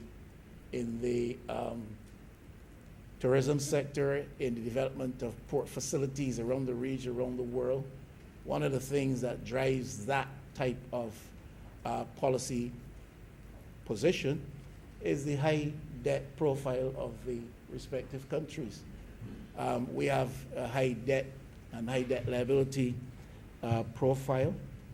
The minister told us nothing with respect to the operational expenditure attaching to the now operations at the Grantley Adams International Airport. Did not tell us what level or percentage of that, or what is the level of or percentage of that expenditure in relation to the revenue generated by the airport, whether it is the non-aeronautical revenue of which he spoke, or the aeronautical revenue with which we are familiar. But there's no indication. I know he cannot tell us everything in one speech. I repeat, it was a good speech, surprisingly from him. But he never did give us an indication as to the percentage of operational expenditure vis-a-vis the revenue now generated from the operations at the airport. So the context I'm speaking of is a context in which Barbados is faced with high debt and growing debt and committing itself to more and more debt. And we have to find the growth successes that will help us going down the road generationally to repay this debt. But at the same time, we need to reckon with where we are at this moment and to see what is the relationship between the debt at the now airport situation and the revenues being generated, because that constitutes part of context out of which we seek to operate. Of course, there's a need for improved quality of services, increased range of services at the Adams Airport, and he spoke to some of the limitations and to some of the missed opportunities which the status quo situation presents for us. We would want to see at our premier port of entry the kind of services and quality of services that afford our visitors and travelers out of here the best of airport experiences.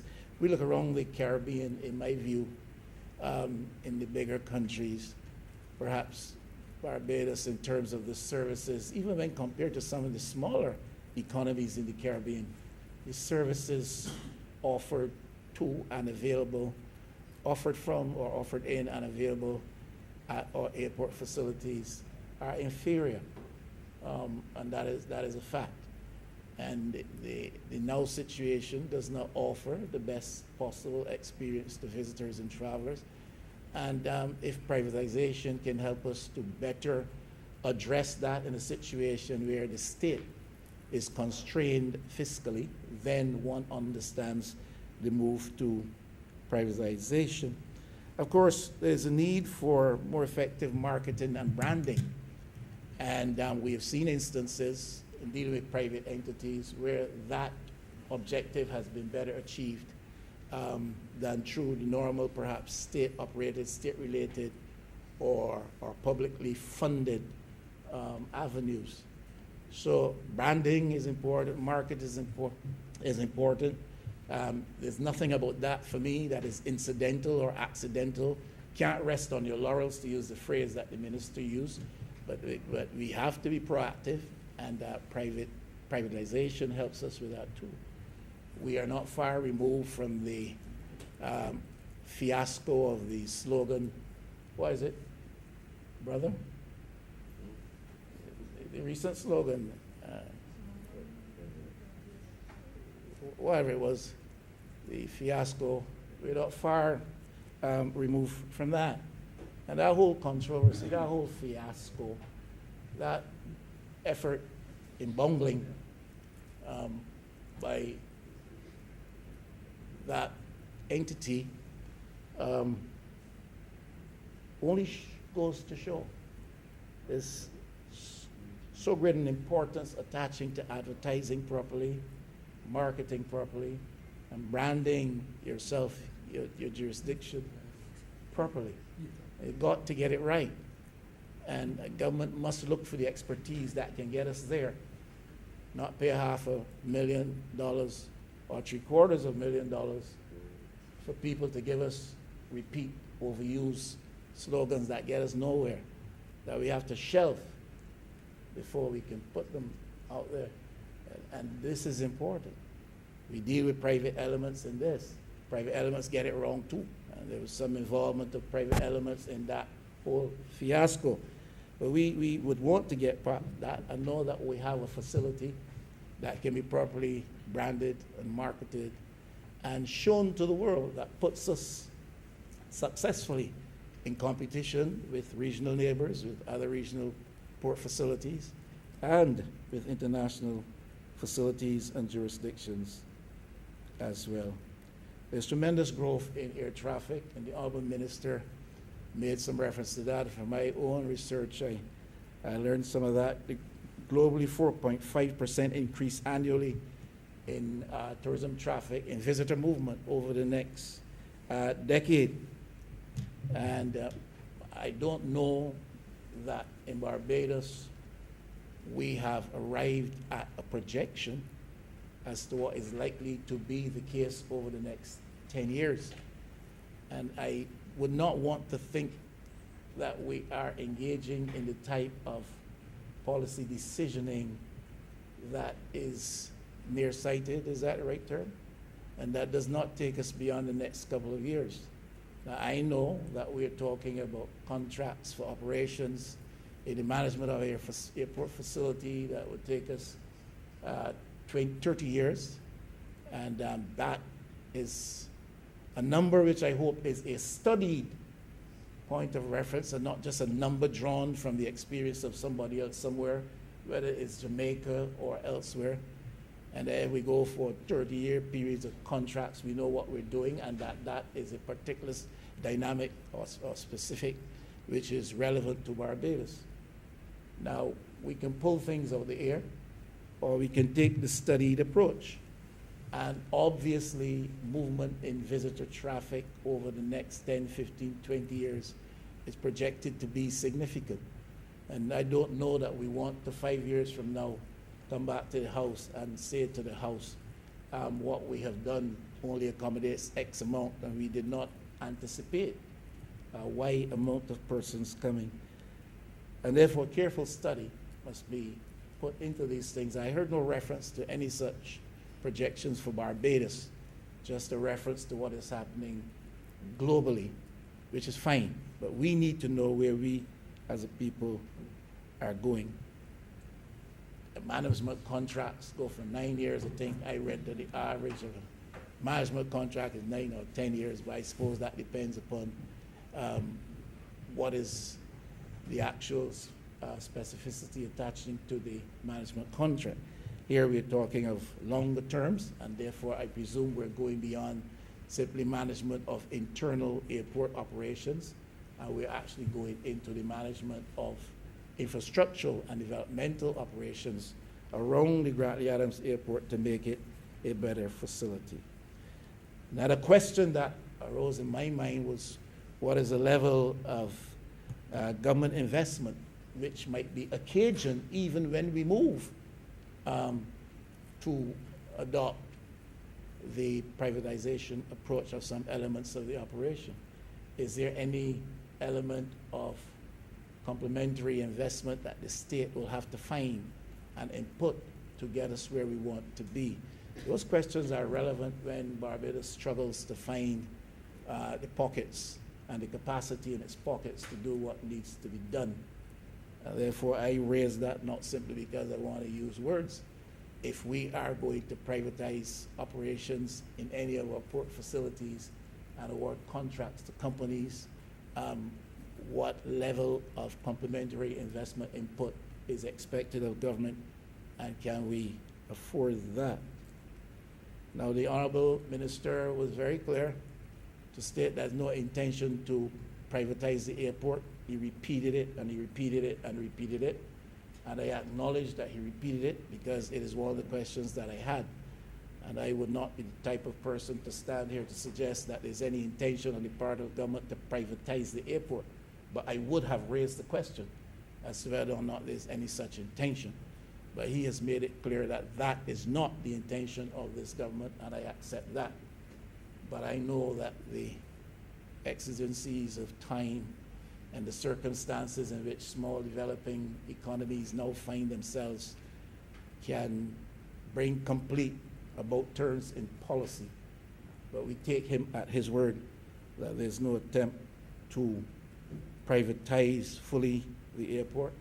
But when one thinks of our debt trajectory, when one thinks of our developmental, infrastructural projections going forward with reference to the airport and outside of the airport as well, other developmental infrastructural projects around Barbados, the question really will have to be asked as to whether government will be able to escape the need to privatize the airport. We have seen the day dawn in Barbados more than once when family silver had to be sold, when governments found themselves faced with such straitened circumstances that they sold the family treasure. And I take it at the word of the honorable member that there's no intention on the part of the government to fully privatize ownership of the airport, and we pray the day perhaps will not dawn that that has to be. But infrastructure development, capital infrastructure development is very costly, and governments such as ours are very constrained fiscally, and these create issues. Now, I would not be true to myself if I did not sit down and raise the issue of private terminal facilities at the Grantley Adams Airport now in existence, and to ask a question as to how we would have arrived at the awarding of the privilege of owning or managing private terminal facilities at the Grantley Adams Airport. This has been shrouded in a little bit of, I don't want to say mystery or secrecy, but certainly unclarity. And there have been questions raised, and perhaps this debate would provide the opportunity for the principal spokesman on this matter to speak to that in clear terms as to what is the nature of the operation, what is the basis upon which the privilege of operating such a facility would have been awarded, and was there any competitive bids for such privilege, and if not, why not, etc., etc., etc. I was glad to hear the minister speak to the matter of staff and the arrangements contemplated with respect to the welfare, well-being of staff, even in the face of private management of some operations at the airport. That is important. We have seen before where ownership or management has changed and the welfare of existing staff and workers not necessarily constituting a priority, and there has been injury to persons who have made their cries loud in this society, in this country, as to what has befallen them negatively when a change in management, a change in ownership, a change in control has taken place. I take again the minister at his word, the assurance given that any changes in operational management will not result in injury or detriment to workers. And I hope that that is a position that can be maintained, because we know how investors can be. They feel that money is might, and that small economies like us, especially in these times, are desperate for capital injections, and are therefore willing to change our policy or to turn a blind eye or to turn our backs upon workers when they're faced with some of these challenges. Recently, some of the people out of the Harrison Cave operation approached me specifically on this matter, because they were severed with the new arrangements at Harrison's Cave, movement from Caves of Barbados to Chukka, and they were severed. And the complaint which they brought to me is that no severance has been received. Now, this unfortunately is a repeated story we're hearing across Barbados, and one would want to get to the bottom of that as to who's responsible for payment for severance. Is the Caves of Barbados? And if so, where is that matter in terms of it being worked out in the interests of the workers? Now, that is one example I cite with reference to that cave. But it can happen, and it's happened, and I'm happy to hear the minister suggest that with reference to airport operations staff, need not worry, because the regimes which are to be actualized and activated with reference to operations under private management at the airport will be such that workers' rights will be preserved and be protected. Minister did make a very valid point in suggesting that some would think that now in this dark COVID period, with the economic darkness that we have come through thus far, would want to suggest that now is not the best time to be thinking of moving out and moving ahead and moving forward and giving actualization to some of your proposals and policies and plans. But that this government is not daunted by the now circumstances and looks to see how it can best pursue policy in the interest of Barbadians. And therefore, now is a good time to prepare ourselves for when tourism is fully opened up again and the opportunities there are available to us. Now is a good time to get things ready and prepared for that. Now, I heard that story with respect to the whole management of the hotel sector in relation to tourism industry. Government set aside hundreds of millions of dollars to help the sector be prepared for that day when we can reopen to the world and receive tourists coming again in great numbers.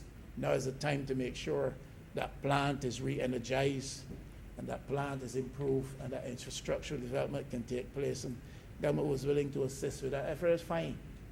It's fine. Fine objective.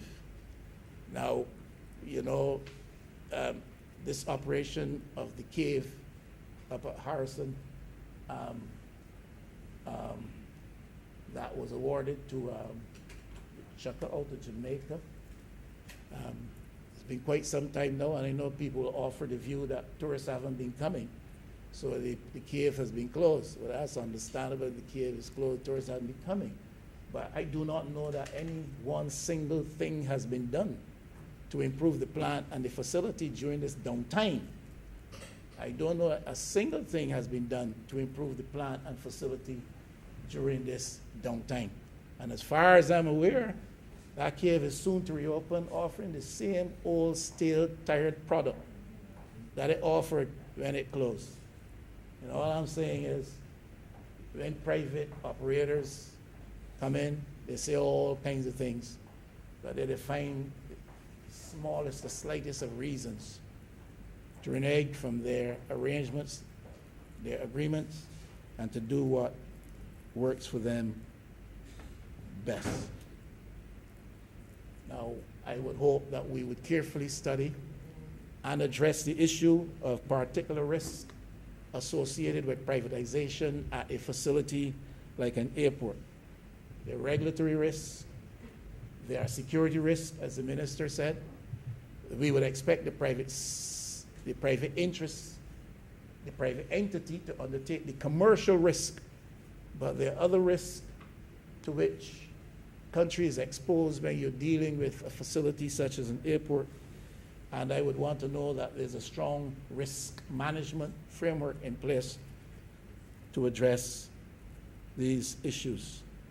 And what are the reserved or the retained rights by government, even though the operations are turned over to private interests?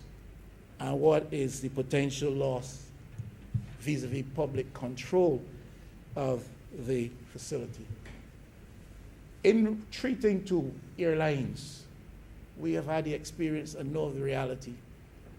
Airlines coming into Barbados and committing to coming here have been facilitated by arrangements with the government in past times, and I presume now as well, and that they come here based on undertaking given by our government, that we give them minimum revenue guarantees in relation to a potential load factor.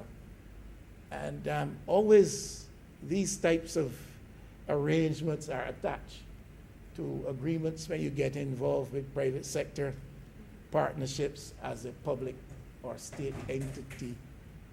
And I didn't hear anything said to us of any commitment on the part of government, any minimum guarantees on the part of government that we are providing for these private operators who will be managing Raleigh Adams Airport. Well, if there's none, you should say that. There's none, that's second ask.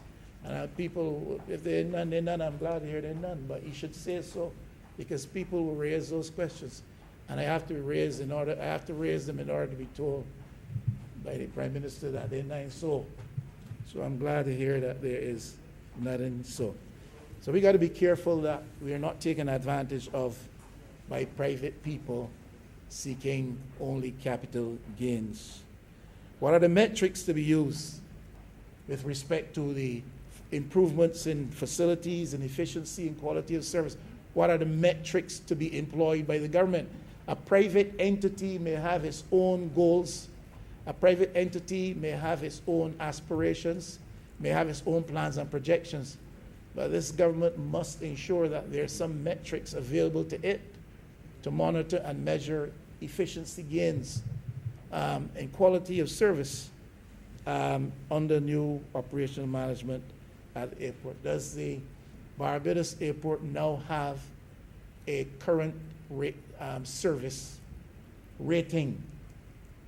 I do not know that I have heard any mention of that. Is there a service rating that attaches to the operation of the Barbados Airport at this time? And under private management, what is the anticipated service rating that we will achieve?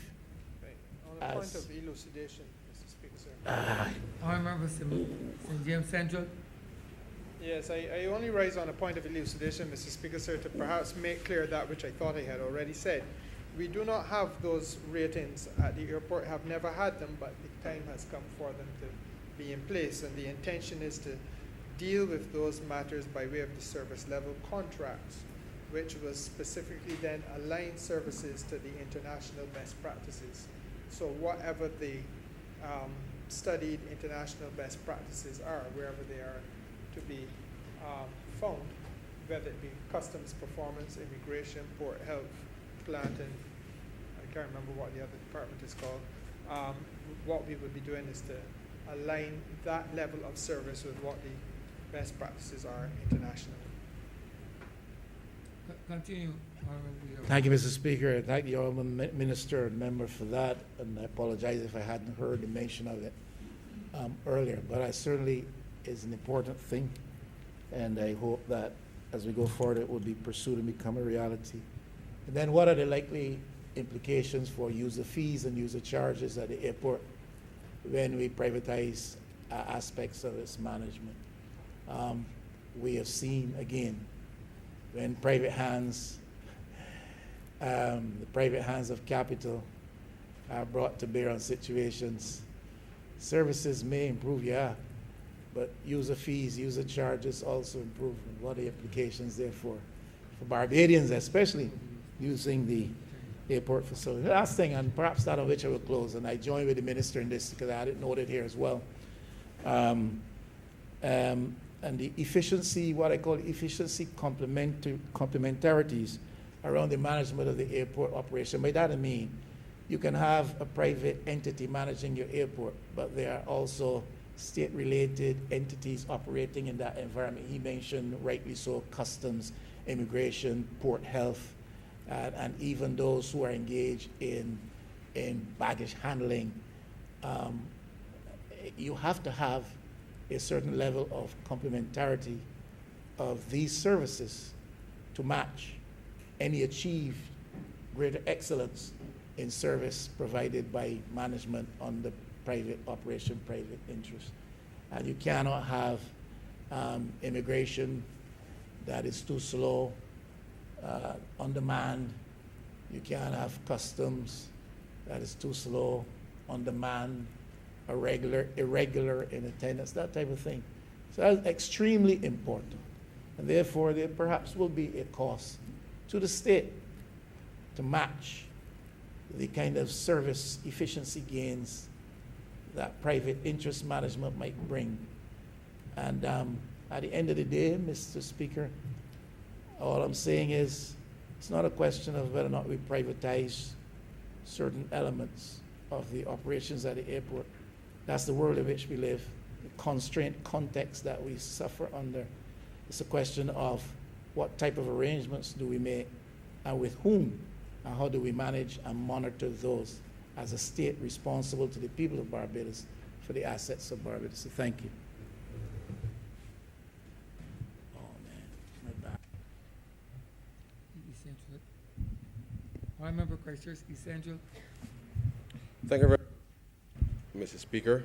My contribution will be brief, as this really is an important piece of legislation to facilitate Barbados along the path of transformation. And you would recall, sir, that very early on, this administration, as pointed out by the honorable member for for St. James Central, that we are on a mission of transformation, sir. And to the extent that the transformation is matched with not just growth, but development, as well as inclusion, sir, with respect to ordinary citizens, that this was an area that we felt was important to be able to match that which we know international expertise can bring and incorporate, sir, all the elements of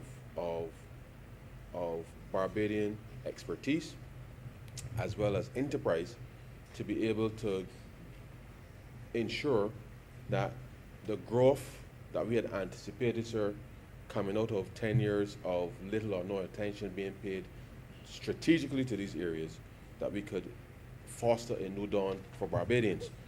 And very quickly, sir, we moved through a series of interventions, certainly at the airport, to facilitate the introduction of the kiosk, sir. And if I was a believer in conspiracy theory, sir, I would think that COVID-19, sir, was somehow conspired to throw Barbados off track. Because you will recall, sir, that we introduced a number of measures, certainly in the context of the airport. First and foremost, sir, to take the BTMI off of the government's budget. We also, sir, sought the introduction of a new set of reforms for immigration through the introduction of the kiosks. The Customs Department, sir, was modernizing its operations at the airport, sir, all during 2018 and 2019, sir, in an effort really to try to, in the shortest possible time, the mission clearly was to double the throughput of the airport in the shortest possible time. So when I heard the honorable leader of the opposition indicate or try to assert that the government had no growth strategy, it is extraordinary because this is one of the very areas that we felt certainly would contribute to growth coming out of a decade where there was little or no real growth in the economy. But certainly to build out a space and a framework that would see the inclusion or greater inclusion of Barbadians in the process, whilst obviously the investments are being led in the context of the PPP by a private operator. I heard the honourable member for St. Michael West, the leader of the opposition, sir, made quite a number of references to privatization, and I want to repeat for the benefit of the chamber that which the honourable member for St. James Central indicated very forcefully during his presentation, that the government of Barbados is not in any way privatizing the airport. It is not selling the airport, sir. We are seeking to have a strategic engagement to be able to unlock investment, because coming out of 10 years of little or no growth, the high debt that had faced this country, we recognized that we needed to do things differently in order to transform Barbados to become a world-class country, society, economy, sir, in 7 years, and therefore we felt that this was a strategic alignment to be able to undertake. The reality, sir, is COVID-19 came along, and the airport experience has been perhaps one of the most extraordinary, because whilst we have spoken, and I've heard a number of people indicate that we should diversify and do this and do the next and do the third, sir, the reality is that there's a whole set of activity that is triggered once an aircraft lands at the airport. And before, I know that we all see tourism as tourists coming from overseas and lying on our beaches and going to our hotels. But there's a whole range of activities that take place at the airport alone, sir, before anything, before a dollar is really spent in the economy, that is instructive, because the airport today, by way of activity as outlined by the honourable member for St. James Central, certainly pales in comparison, because the COVID-19 pandemic, sir, has been the greatest disruptor of logistics, sir, globally. The airport is, or the seaport for that matter, but the airport in this case, sir, is one of the most logistically challenging spaces in Barbados. And we were on a path, sir, with immigration, with customs, with all the other regulatory agencies at the airport, sir, to improve and shorten the time frame within which we got certainly subject to any security issues, sir, to move the traffic through as quickly as possible. And we have now come to a point where now, sir, with the introduction of COVID, to see that certainly with testing and verification and validation of all of these things, sir, that the things that we were working so hard to improve now, we are almost back to square one, because certainly, sir, the health and safety, not just of the workers at the airport, but certainly the rest of Barbados in the context of us trying to get as many people vaccinated as possible, that length of time now at the airport and the experience now is very different from what we had initially contemplated when we charted this path in order to go down this road. And therefore, it is instructive, sir, that as the honourable member indicated, what is to take place when you travel internationally now by way of not just the quarantine, but certainly, as you know, sir, as travel has started to resume, that with the protocols in place, the experience at airports globally in terms of transit times certainly will likely be extended. But we have tried our best, certainly here in Barbados, to ensure that that experience is as smooth as possible. And we will continue to set that bar very high to ensure that the welcome to Barbados is as warm as it can be, notwithstanding the fact that we have a new challenge in the name of COVID to be able to manage. But the airport, sir, is that space that ordinary Barbadians, as they travel and return to this country, in a very short time, the year and a half that we had, that prior to the to the onset of COVID, Barbadians experienced and saw the improvements in the processes that we had introduced. And it is unfortunate that COVID has interrupted that, because we certainly want to test certainly the protocols, but testing the protocols and the new interventions are meant you needed traffic to truly understand where the bottlenecks really are. And as we go back to hopefully with greater vaccination globally, and we get back to a level of traffic that would allow for the, not just the business case, but for the regulatory agencies like Customs and Immigration to better improve their services, sir, then I know that we have been working to be able to sort some of those issues out, but it requires numbers, sir, to truly understand the movement of people, to ensure that the regulatory concerns or security concerns are met, and that the investment that the government of Barbados certainly has made by way of the introduction of whether it's scanners and the other infrastructure in place to get a better assessment as to what we have put in place, that would require greater numbers.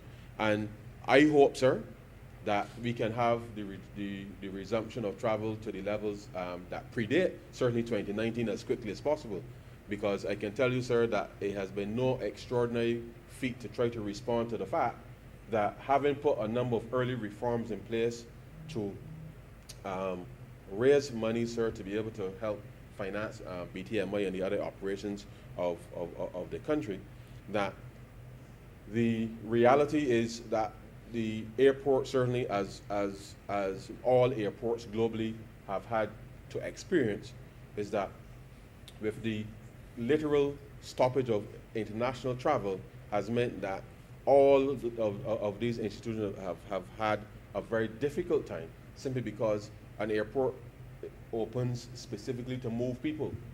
And if people aren't going to and fro, then the airport in of itself as a business certainly will not be making money. This is a global phenomenon. And therefore it requires all of us to do that which we know that we can contribute to bringing back a level of activity, which means certainly the following of the protocols, the need for us to be vaccinated so that we can move people safely. Now, from an economic perspective, sir, we have already seen the economy in the last year decline by almost 20%, sir, because of the absence of that movement of people. And that is something that obviously from a financial perspective, not just in the context of the airport, but we felt it not certainly with the red caps, sir, who move people's bags, which is perhaps, I think we're the only airport in the region, I speak subject to correction, that actually has persons who actually move baggage for persons. And certainly it's part of the welcoming experience. But if you think of the red caps, sir, in the last year, red caps would have struggled. And these are ordinary Barbadians who make a living, providing that unique service, which is not found anywhere in the Caribbean. And therefore, their families obviously would have been impacted by the lack of movement of people and the numbers. And when the Honorable Minister spoke about the level, the 95% reduction in travel, I mean, these are catastrophic numbers, sir, in the context of what it means for ordinary Barbadians to support their families on a day-to-day basis. And this government will continue, sir, to work with not just the private sector, but with all of the stakeholders to ensure that we can bring a respectable level of activity back safely, sir, to ensure that those workers can support themselves and their families, and that they can have a measure of pride and less stress, sir, going forward. But equally, sir, important to the transformation of Barbados. And then you have the taxi drivers, sir, the people, the airport taxi operators, sir, all of the businesses at the airport, the logistics people, sir. So if you think about the catering companies and stuff in terms of air travel, there's a significant amount of activity, sir, in the context of the airport that for the last year has quite frankly been absent, and therefore all of the persons who would ordinarily contribute to that activity certainly would have seen a fall off in terms of the economic, in terms of the profits, and certainly the services that would have been provided. And that is what has contributed, sir, not just as it relates to hotels, but certainly a range of other logistical partners who would have felt the brunt with respect to the fall off of traffic as it relates to the airport. We wish COVID did not come along, because we know that we would have concluded this arrangement already, and we would have been on a different path with respect to being able to facilitate the process, because the confidence that we had started to engender, sir, in the recovery effort for the broader macroeconomy, the confidence is still there. But we can't shy away from the fact that COVID-19, a global pandemic, has disrupted a process that we had planned so delicately for, and we had intended that certainly by now that Barbadians would have been able to start to see, in a real sense, some of these new activities, which we knew, sir, will help provide a trigger for further onward investment in the economy, given the restructuring that we had undertaken early on in the first 18 months. And this bill, sir, I fully support. It will set the underlying framework, sir, to allow us to be able to facilitate the agreement once concluded. And the important bit, sir, is for Barbadians to recognize that notwithstanding the challenge of COVID-19, sir, that this government will continue to focus on ensuring that we can build out a certain degree of investment capacity, which will expand opportunities, sir, for Barbadians, and that the more persons that we can get going through, not just the airport, but certainly coming through the rest of the economy, sir, in the shortest possible time, that would mean that ordinary citizens participating in the economy will be able to benefit from that. And whilst we have seen in the short term the cessation of travel as it relates to COVID, our intention is to ensure that once we can get back to normality, normality is not to mean or to be interpreted, sir, as the same size as the way we were.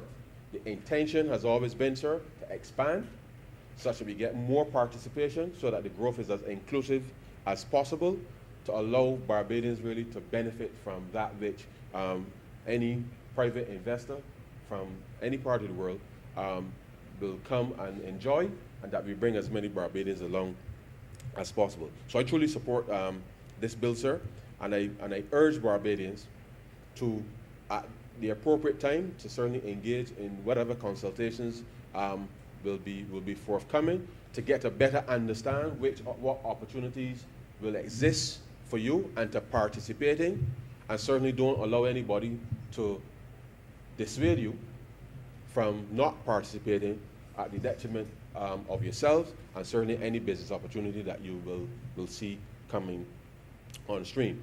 Because it is at this stage, sir, that I urge Barbadians to be very, very, very, very, very mindful that the path that we have set this country on, COVID notwithstanding, sir, is still the right path to be able to ensure that we can deliver a better life for all of our people, but certainly to provide real economic opportunity and to actually create, sir, create wealth that can be passed on from one generation to another. And therefore it is important that as many persons can regularize themselves as possible, because in this COVID environment, we've already seen the government try to reach out to as many stakeholders as possible, but it's important that as we build these new opportunities, that people get themselves regularized in order to be able to participate fully, such that we can build as much resilience within the context of the economy. And certainly nobody foresaw, sir, the total cessation of travel, which is something that was completely unforeseen, never contemplated, sir, in any of our planning at all, because as I said, when we came into office, the reforms that we put in terms of the airport development duty, in terms of being able to finance, all of the things, sir, that we did essentially was to help insulate some of the very institutions that we have had to give support to in the last year, simply because, as the minister said, the operating model changed drastically, and therefore we had to respond as a government. And therefore, Barbadians must take comfort that, notwithstanding the challenge, this government has responded to be able to keep not just the airport, but certainly the workers at the airport fully engaged in a very extraordinary set of circumstances financially. And we will continue to do so as we re-engage the international community with the resumption of travel, with the appropriate protocols in place to allow for not just the airport to recover, but certainly the businesses that operate within the airport space, sir, all of the duty-free shops, all of the taxi operators, sir, even the food concessionaires at the airport, sir, as I said, the red caps, and the whole host of other of entities involved in the process, because we know that once we can improve and increase the numbers that are flowing through the airport, then we know that Barbados will be on a path to recovery. And therefore, sir, with those few words, I am obliged to you. Thank you.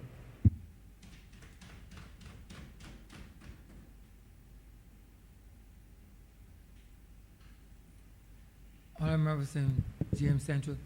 Thank you very much, Mr. Speaker, sir. Mr. Speaker, I want to thank the honorable members of the House who have participated in this debate. Obviously, I would want to thank first the member for Christchurch East Central, who just took his seat, and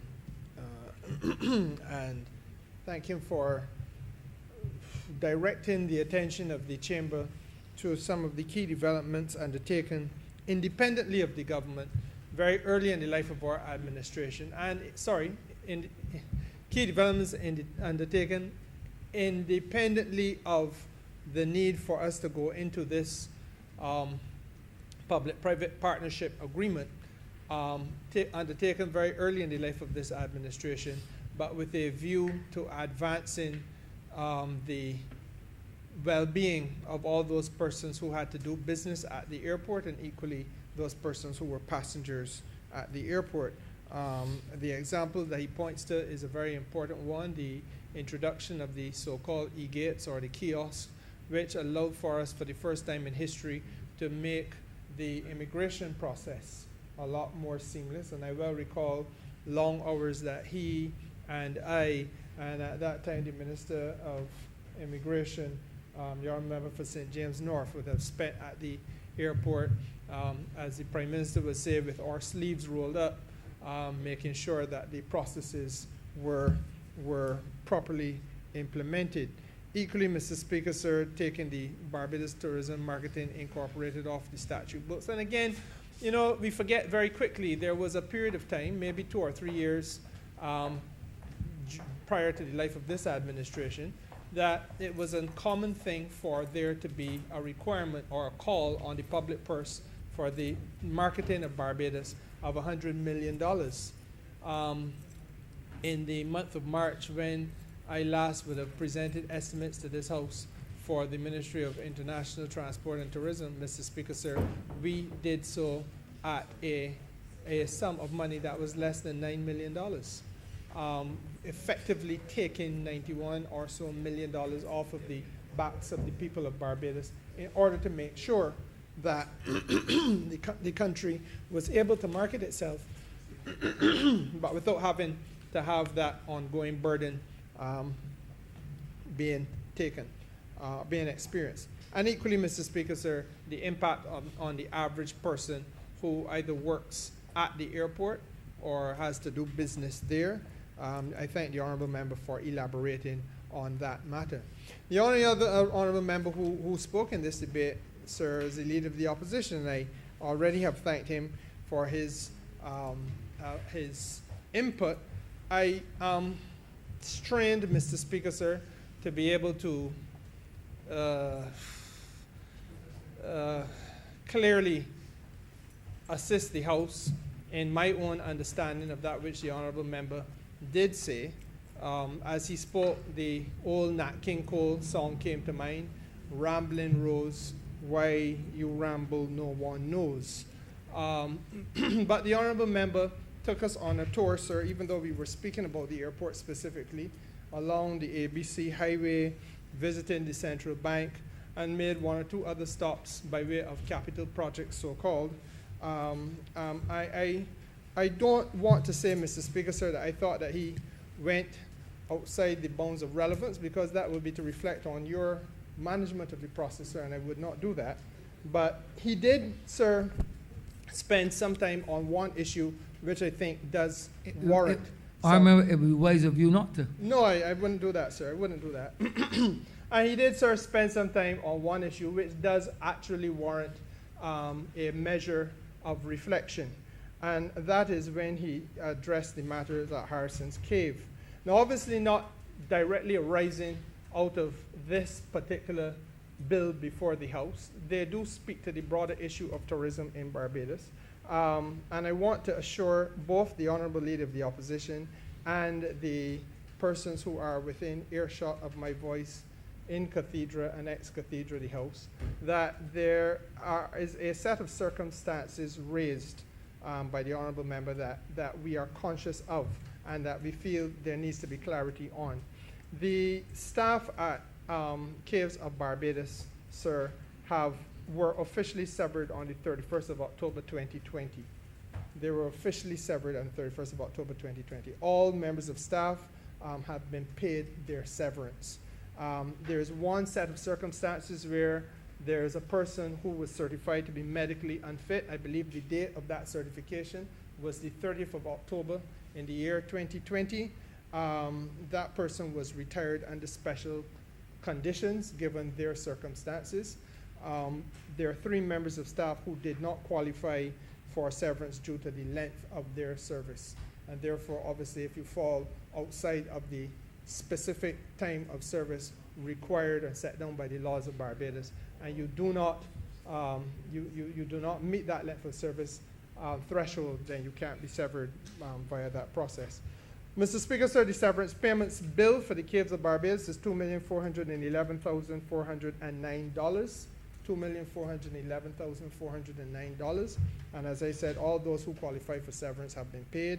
And you add in vacation pay and other considerations of that nature, the Caves have paid out $3,044,628 to its employees. At present, sir, there is a skeleton staff employed at the Cave, persons taken from accounts, the accounts department, admin, and the operations persons who are on short-term contract, and their purpose for being there is to make sure that there's a smooth and efficient transition to the new operators. I think those were the issues that were raised by way of concern from the Leader of the Opposition, and I would not want it to be said that we did not hear those things that were logical and that made good sense and try to connect therewith. I unfortunately, sir, am not in a position to speak much more substantially to the speech of the Honourable Member, because it bedeviled me and challenged me in many ways in terms of comprehension. But Mr. Speaker, sir, I have tried my best in the circumstances to be responsive to him. I again want to say to the House, Mr. Speaker, that I am obliged for their patience, I am obliged for their participation, and I now wish to move that this bill be read a second time. The question is that the aforementioned bill be read a second time. All those honourable members in favour, please say aye. Those against, please say no. Me think the ayes have it. Honourable member, continue. Continue, sir. Mr. Speaker, sir, I beg to move that you now vacate the chair and that the House go into committee, standing committee. The question that the Speaker do now leave the chair and the House resolve itself into committee for further consideration of this bill. All those honourable members in favour, please say aye. Those against, please say no. We think the ayes have it.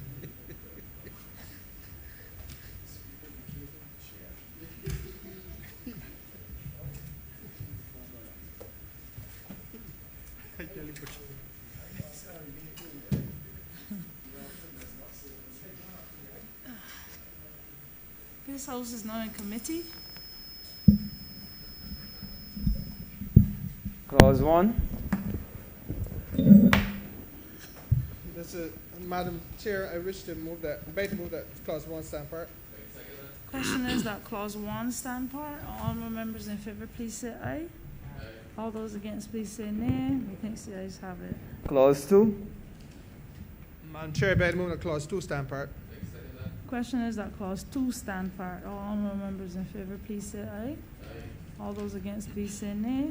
Methinks the ayes have it. Clause 3. Madam Chair, I beg to move that clause 3 stand part. Question is that clause 3 stand part. All honourable members in favour, please say aye. All those against, please say nay. Methinks the ayes have it. Clause 4. I beg to move that clause 4 stand part. Question is that clause 4 stand part. All honourable members in favour, please say aye. All those against, please say nay. Methinks the ayes have it. Report. Ma'am, I beg to move that you report the passage of one bill in committee or Committee. in committee. Question is that I do not report to His Honour the Speaker the passing of one bill in committee. All honourable members in favour, please say aye.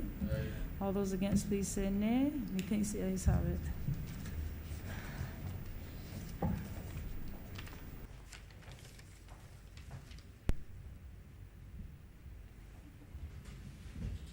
The chairman of committee is reporting the passing of one bill in committee. Mr. Speaker, sir, I beg to move that the bill be read a third time. Question is that the aforementioned bill be read a third time. All those honourable members in favour, please say aye. Those against, please say no. Methinks the ayes have it. Mr. Speaker, sir, I beg to move that the bill do no pass and be cited as the Grant Lee Adams International Airport Transfer of Management and Vesting of Assets Act, Cap 286, 2021. 2021. Question is that the aforementioned bill be passed and so cited. All those honourable members in favour, please say aye. Those against, please say no. Methinks the ayes have it. This bill is passed and so cited. Honourable Leader, Government Business. Thank you, Mr. Speaker. With that, we have come to the end of today's sitting. I beg to move, therefore, that the sitting be adjourned until the 22nd of June at 10 a.m. I deal with that. The question is that this House be adjourned until Tuesday, the 22nd day of June at 10 a.m. in the forenoon. All those honourable members in favour, please say aye. Those against, please say no. Methinks the ayes have it. This honourable chamber stands adjourned until Tuesday, the 22nd day of June at 10 a.m. in the forenoon.